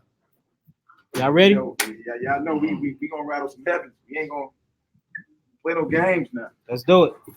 Are y'all ready? All right, we looking. We good with the short jokers at little jokers. Y'all get on up. Get them up, little joker. Get them up. Get them up. Are y'all ready? Yeah, all right. All right. Ya bareka Yahweh veish mereka ya Yahweh pena elika vikuneka yasa Yahweh pena elika Ve'aseh laka shalom, ve'aseh laka shalom, Yavareka Yahweh, ve'ish meleka, Ya'er Yahweh pana, elika vikuneka, Yahweh, Panav Elika, Ve'asem Laka Shalom, Ve'asem Laka Shalom. Amen. May the Most High bless you. May the Most High keep you. He shall bless you, and he shall keep you, and his face shall shine upon you, and he will give you peace. Amen. Hallelujah. Abinu. Abinu. Shabbat Shemayim. Shabbat Shemayim. Yikadesh. Yikadesh. Shika. Shika. Tabo. Tabo. Malkuteka. Malkuteka. Yeah, I say. Yeah, I say. Ratzonka. Ratzonka. Shabbat Shemayim. Shabbat Shemayim. Cain. Cain. Baret. Baret. Etlakel. Etlakel. Kukenu. Kukenu. Tainlanu. Tainlanu. Hayo. Hayo. Uslaklanu. Uslaklanu. Oh. Katainu. Katainu. Kamo. Kamo. Shel Sokin. Shel Sokin. Gam. Gam. Anaknu. Anaknu. Lakotin. Lakotin. Lanu. Lanu. Wa'al. Wa'al. Tabienu. Tabienu. Lide. Lide. Nisayo. Nisayo. Ki. Ki. In. Kotzenu. Kotzenu. Minhara. Minhara. Kilaka. Kilaka. Hamamlaka. Hamamlaka. Wahabura. Wahabura. Wahatibaret. Wahatibaret. Laome. Laome. Olami. Olami. Amen. Amen. Hallelujah. Hallelujah. Hallelujah. Hallelujah. Hallelujah. Hallelujah. Praise the mighty God. Our Father. Our Father. In heaven. In heaven. Holy is your name. Holy is your name. May your kingdom come. May your kingdom come. And your will be done. And your will be done. In earth. In earth. As it is in heaven. As it is in heaven. Give us this day. Give us this day. Our daily bread. Our daily bread. And forgive us. And forgive us. Our sins. Our sins. As we also. As we also. Have forgiven those. Have forgiven those. Who sinned against us. Who sinned against us. And lead us not. And lead us not. Into temptation. Into temptation. But deliver us. But deliver us. From the evil one. From the evil one. For yours is the kingdom. For yours is the kingdom. And the power. And the power. And the glory. And the glory. Forever. Forever. And ever. And ever. Amen. Amen. Hallelujah. Hallelujah. Hallelujah. Hallelujah. Hallelujah. Hallelujah. Praise the mighty God. Yod-Heh Wah-Heh. Yod-Heh Wah-Heh. Yahweh. Yahweh. Elohim. Elohim. El-Elyon. El-Elyon. Rain down. Rain down. Your Ruach. Your Ruach. HaKodesh. HaKodesh. Let your power. Let your power. In your mind. In your mind. Live. In us. In us. Forever. Forever. Bahashim. Bahashim. Hamashiach. Hamashiach. Yahushua. Yahushua. Yod-Heh Wah-Heh. Yod-Heh Wah-Heh. Yahweh. Yahweh. Elohim. Elohim. El-Elyon. El-Elyon. Rain down. Rain down. Your Ruach. Your Ruach. HaKodesh. HaKodesh. Let your power. Let your power. In your mind. In your mind.